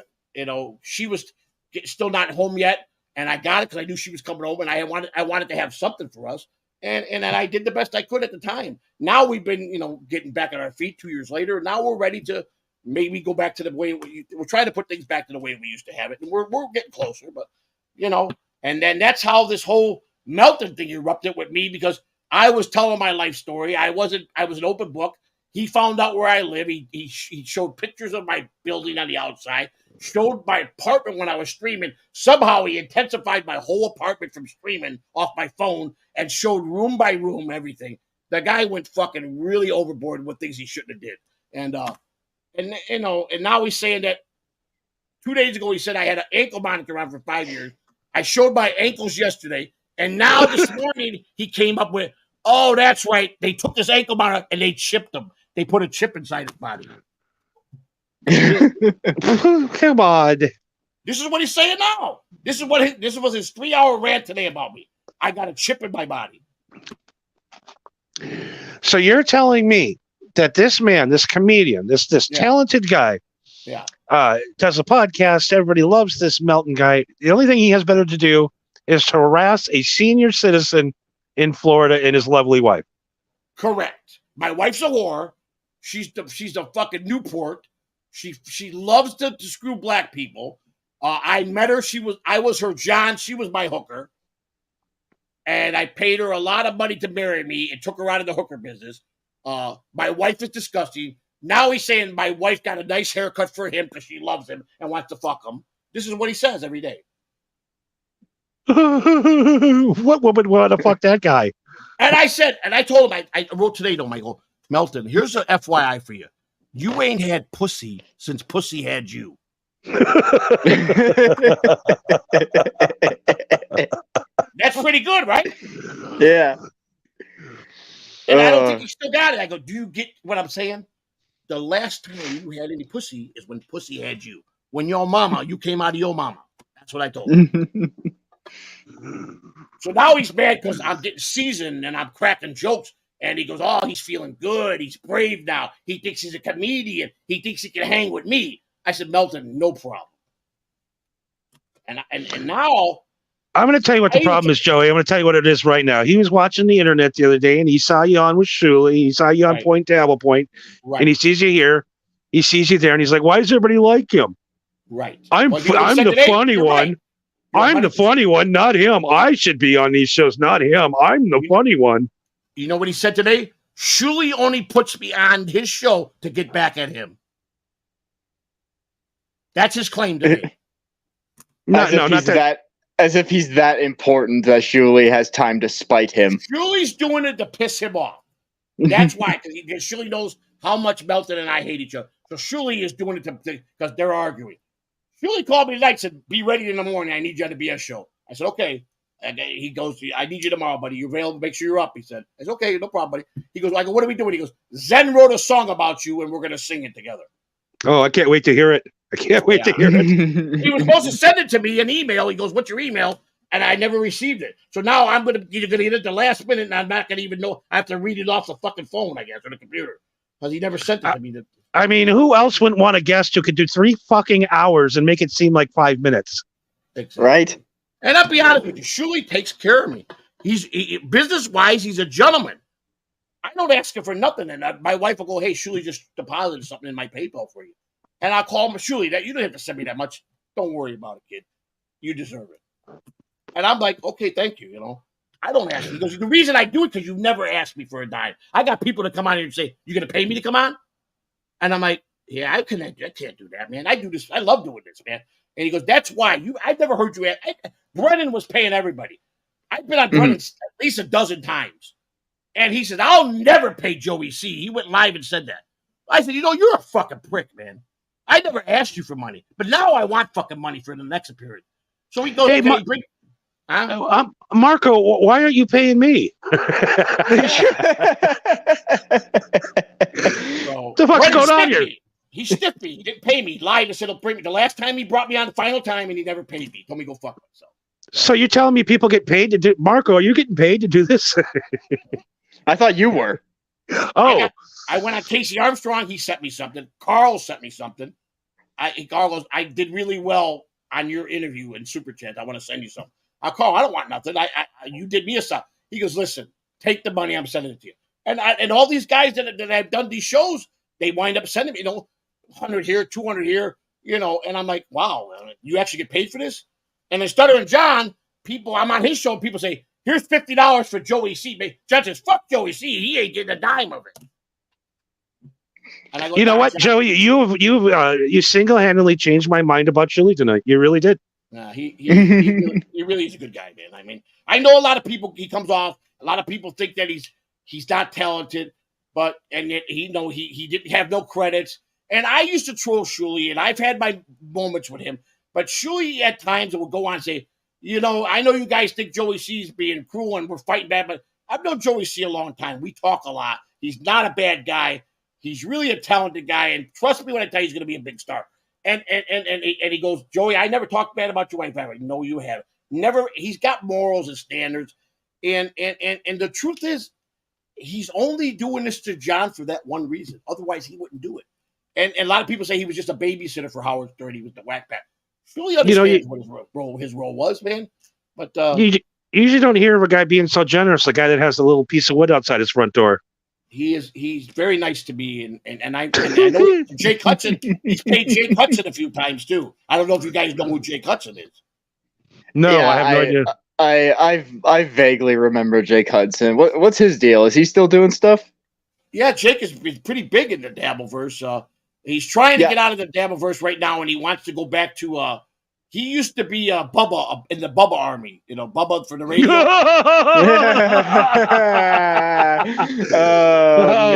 boy. He's part of the Bubba Dude. Army, so he's trying Well- to get back. He announced that today. There's a huge war right now between the Bubba Army and the Kush Army right now. We are going Really? after the Bubba Army, yes.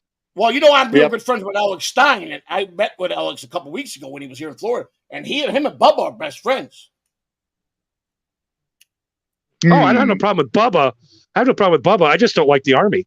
Yeah, but apparently, now Jake Hudson Jake Hudson.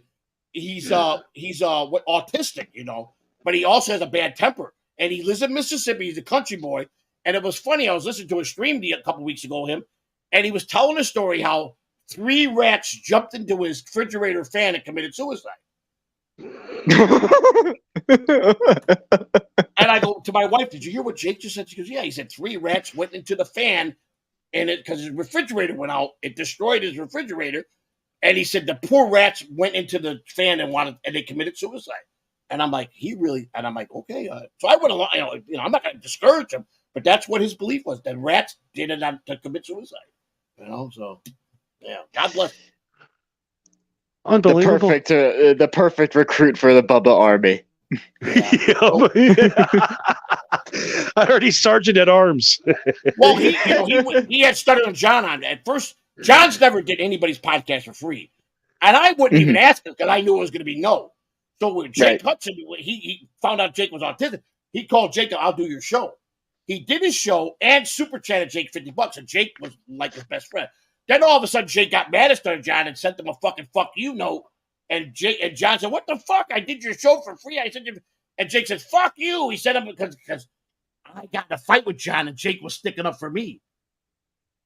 And I'm like, "Jake, what did you do to yourself?" So John ignored it and said, "Jake, I'm not going to be mean to you." And Jake kept going at him, and he said, "You know what? Now I'm going to be mean to you, you little prick." And then he went on about he was mad at me, and me and Jake were in the same group. We were both mentally challenged. We were both nuts, and that went on for a couple weeks. And then I said my things about John, and he kept saying I'm blocked, and I go, he's lying because when he's drunk, he calls me. That's when he calls me the most. Joy. Yep. Yeah, John, what's up? What are you doing, buddy? I love you, buddy. I said, John, you just told me to go fuck myself yesterday. No, buddy. Come on the stream tomorrow. I'm sorry, buddy. I love you. And everybody, you got to record that shit. That's Yeah. But I won't do it. I won't do it to him. I'm not gonna do that. As much as I know, can you put Christina on the phone for a minute? He does that. Push Christina. John, you drunk? You're gonna pay me $500 if you lie to me. And the next day she goes, "You owe me $500. You were drunk, weren't you?" Yeah. And then he won't pay a bet. He owes what's his name? He bet Alex Stein money on a baseball with the World Series. He lost and he tanked on that, and he came up with that. Alex Stein told him not to pay. Well, Alex probably did. Fuck you, John. I don't want the money. Because he's never going to pay it back. But he's just funny. John's funny. I love the. He. I guess he really got a lot of mean things to say about Howard. He told me that fucking cheap cocksucker. I'm thinking I'm going to get this big envelope of money. He gives us all a box of popcorn, and we go digging for the popcorn, looking for the envelope. He goes, "It was just popcorn."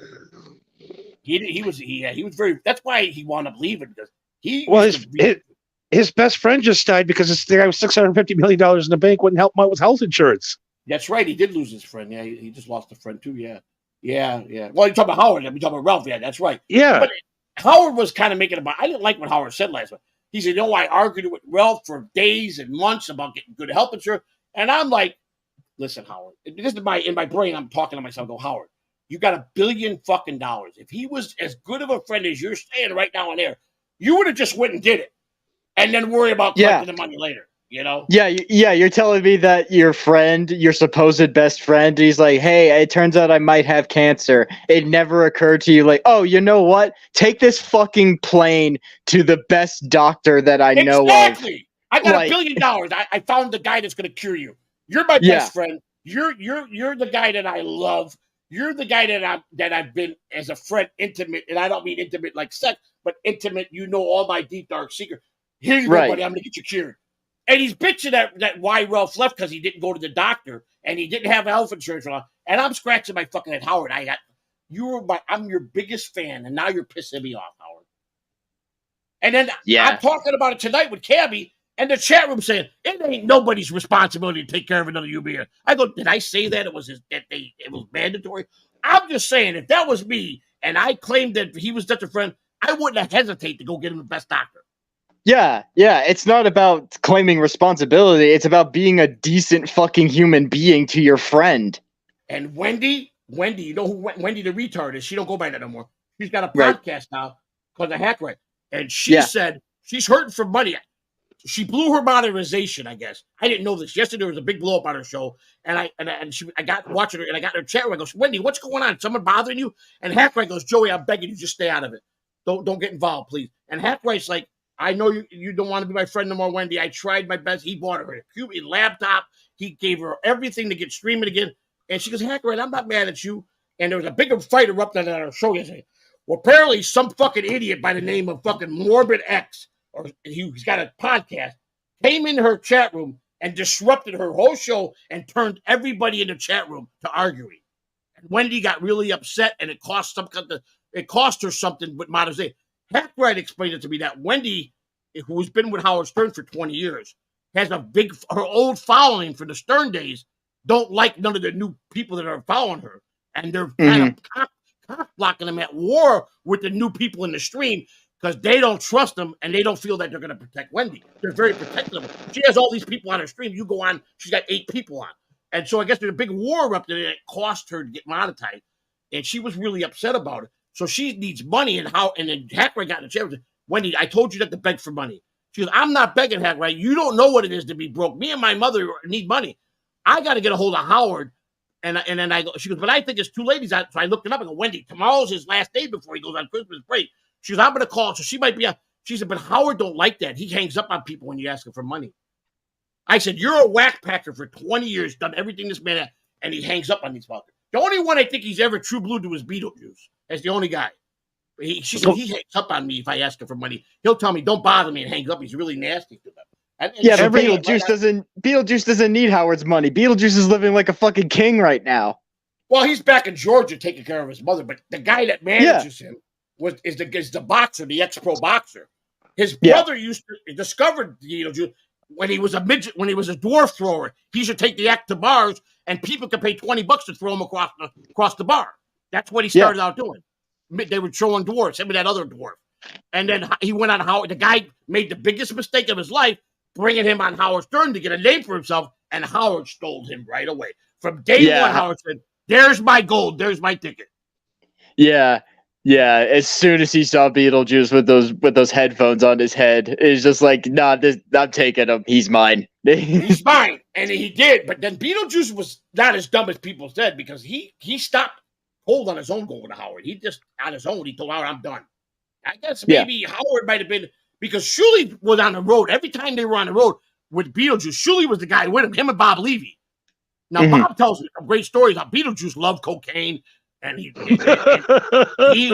was whacked out one night on cocaine, and Shuley said, you think it was easy babysitting these guys? He was stuck. He had to go sleep at their house. He had High Pitch Eric and a couple them over every year for Thanksgiving. His wife had to cook for these fucking whack jobs. And, Shuley, for 15 years, he did a lot of hard shit with these. But he was good for these people. He was the best guy in the Stern Show that knew how to treat these people. And everybody loves him. Like, they still call Shuley. They think he's still with the Stern Show, some of them. And he'll say, yeah, buddy, I don't work for the Stern Show. I got my own podcast. You want to come out? And High Pitch Eric don't like me. And every time I got High Pitch's number, I'll text him. I said, Joey C, fuck you. I'm calling the fucking cops. Fuck you, motherfucker. Don't you fucking call me. And I'm like, Eric, why are you doing this to me? So Vince, the lawyer, I went on Vince's lawyer. Like, Vince, you're tight with High Pitch? He goes, yeah, he'll do anything. And that motherfucker won't give me the time of day. He knows I know Casey and Shuley, and I got my. So he called High Pitch on the air while I was there. He goes, you know Joey? I don't like that. I don't fucking like that guy, Vince. Fuck that guy. I go, what did I ever do to you? Oh, fuck you. You fucking are cocksucker.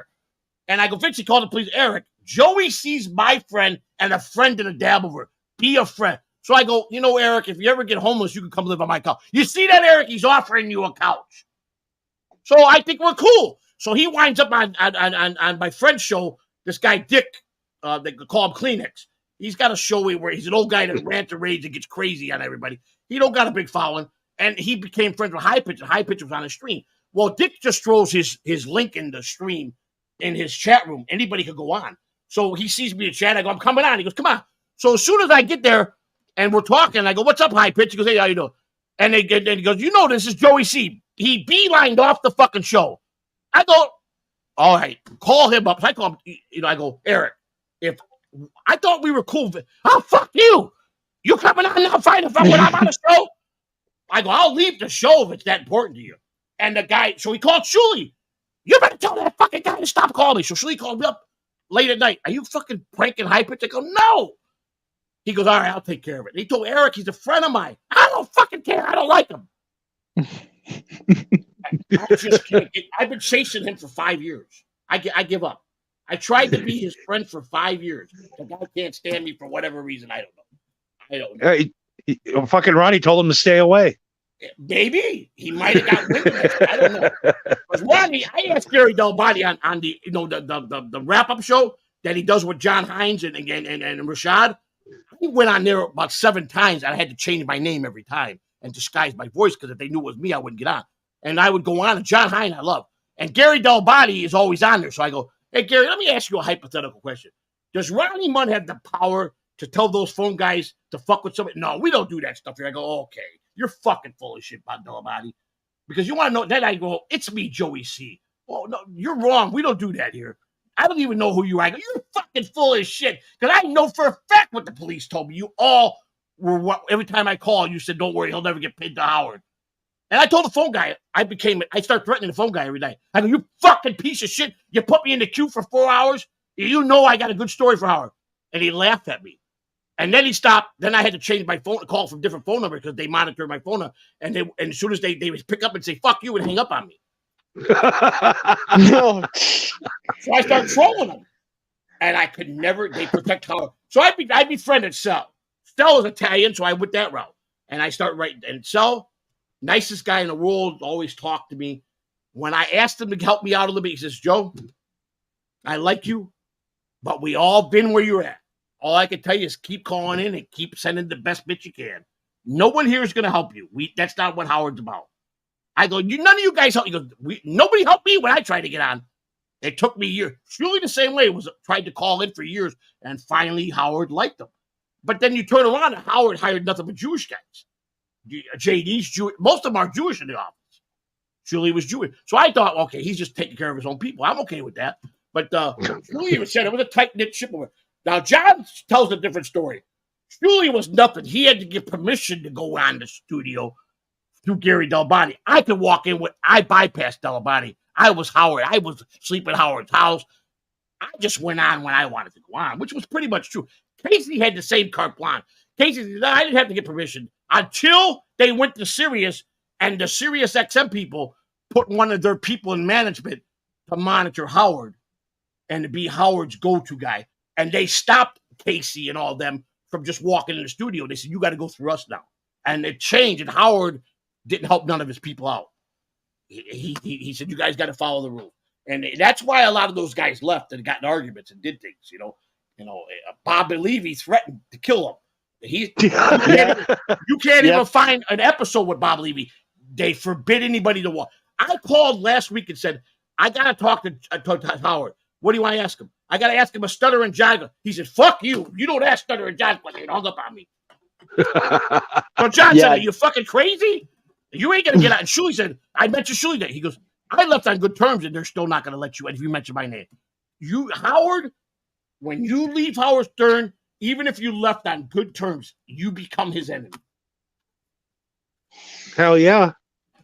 And that's how they protect the king. That's how they protect him. Well, we've kept you on way too long, dude. I am sorry. Yeah, sorry. I've had fun tonight. This was fun for me. I didn't have no stress. I'm glad you had fun. I had a lot of fun. It's our evil plan. We wanted you to outuse your voice. So when you get up tomorrow morning, you're going to be tired. Your voice is going to be gone. He's like, goddamn Johnny Cush got me. Now, Shuli, Shirley's gonna yell at you like, "What's wrong with your voice, dude?" He's like, "I was talking to them stoners last night. Now I can't talk anymore." So now you have to talk about the show. I enjoyed it. This was fun for me. I'm just grateful I stayed on. You kept me on this whole time. So, Joey, I want to thank you so much. This is really top 10 of my broadcasting career. It's really been a pleasure. Marco, thank you. And see, Marco, I delivered you the best Christmas present a broadcast partner can deliver. Yes, this is an amazing gift, and thank you again, Joey. I can't thank you enough. Just tell your dad I said hello and Merry Christmas. All right, Johnny, I'll let you go, guys. I'm out of here, and I'll be retweeting your stuff out, and I'll DM you tomorrow, buddy. Take care. Hey, and thank Christina. Yeah, I keep going to call her Christine for some reason. I'm sorry, Christina. I really am. Thank you so much, Christina, for being our eyes and ears tonight on the chat board. She helped us out more than I could. She did such a great Christmas, job. Marco Polo. She just said Merry Christmas, Marco Polo. She helped us out so much tonight. And I just want to say it was unnoticed by me and Marco. Thank you, Christina, so much for helping us deal with these rats on the chat board and getting rid of that guy, that gay guy with that hat, that gay leather guy. I enjoyed. This is one of the best times I've had, and I've been on a lot of shows. I was relaxed. You guys were great, and I had fun. I mean, I had the same amount of fun with you guys. When I go on Shuli, they make me feel so comfortable. When I go on John, it's a hit and miss. Is he going to be in a bad mood? Is he going to be screaming? Is he going to give me a headache? Brennan always made me uncomfortable because, I told him he had my wife on, and he told her to shut the fuck up, bitch. She said, "Motherfucker, you don't talk to me like that. I'm talking. You shut the fuck up." She told him straight up. That's why it's always good to come on our shows, because we're always stoned and everything you say is funny. Yeah, and she put it in his place. He didn't like that. But he a couple times, he bit my fucking wrist, my fist. He told me, "I'm talking, shut the fuck up." And I said, I bit my tongue and just let it go. That's when I was first starting out, and he was the guy that really could have took you somewhere before Shuli started crushing him. And Shuli didn't like the fact that I was over here. We made up real quick, and he swooped me back towards his way. He said, "Don't play in Brennan's court. He's an asshole." Oh, one other thing we had to say. It's Christina's birthday. Oh no, the leather guy's back. Yeah, Christina's birthday. Yeah. I'm always around. He said. Yeah, Christina's birthday is Saturday. Saturday, we're going to do something for her. Leather Daddy Cap is back. Oh no. Thank you, Christine. It is birthday this weekend, so please send Joey some super chats so he can get her a nice gift. Because right now, all he's got her is some Crocs. I don't know what's up with that. She's going to do her show Friday, and we're going to go on Rumble, and people please send her some rants. And, give her some love. That's all we're going to ask for. She deserves it. So yeah, she lives with fucking Joey C, for Christ's sakes. Right. Please send this poor lady some fucking money.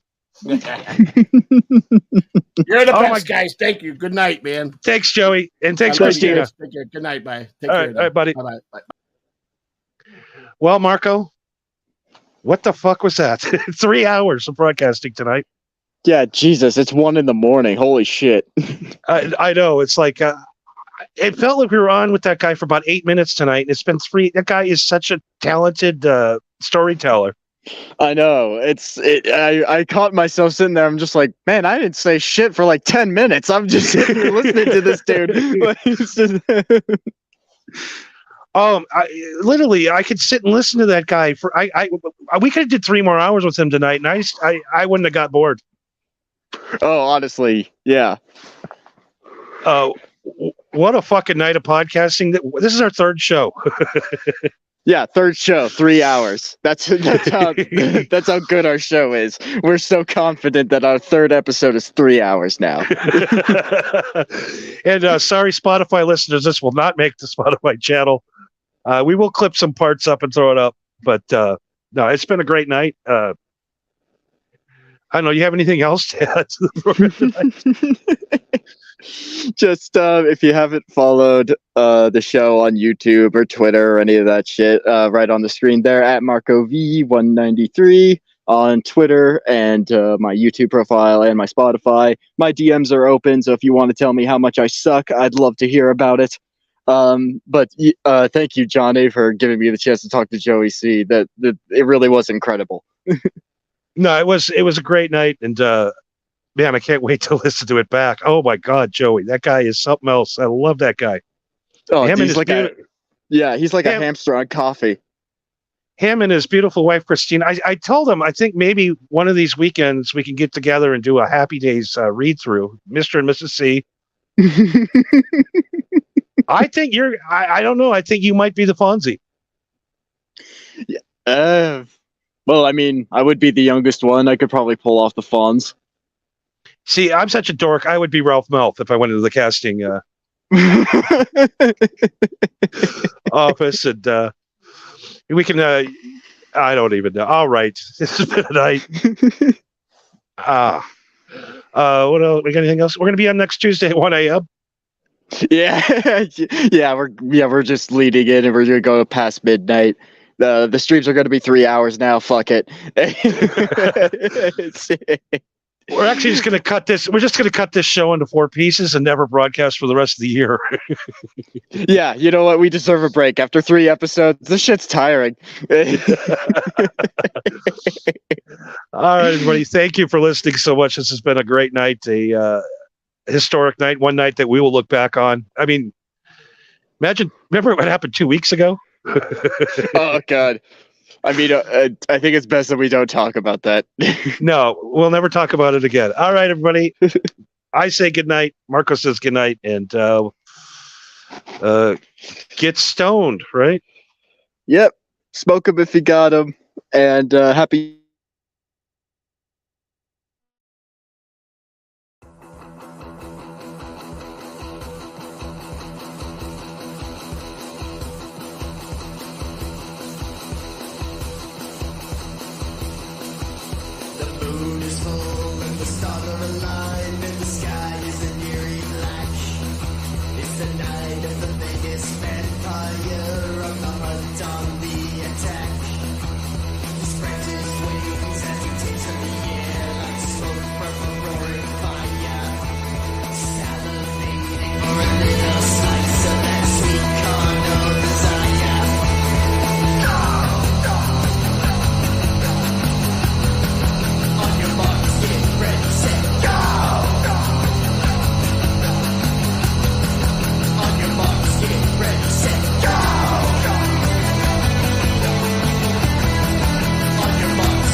You know what really gets me? What the sexy voice of Johnny Cush. You can hear him live every night on Twitter at Marijuana Happy or on YouTube in Rumble at the MHH Network. Follow us so you can keep up. You know what really gets me? What the sexy voice of Johnny Cush. You can hear him live every night on Twitter at Marijuana Happy or on YouTube in Rumble at the MHH Network. Follow us so you can keep up. You know what really gets me? What the sexy voice of Johnny Cush. You can hear him live every night on Twitter at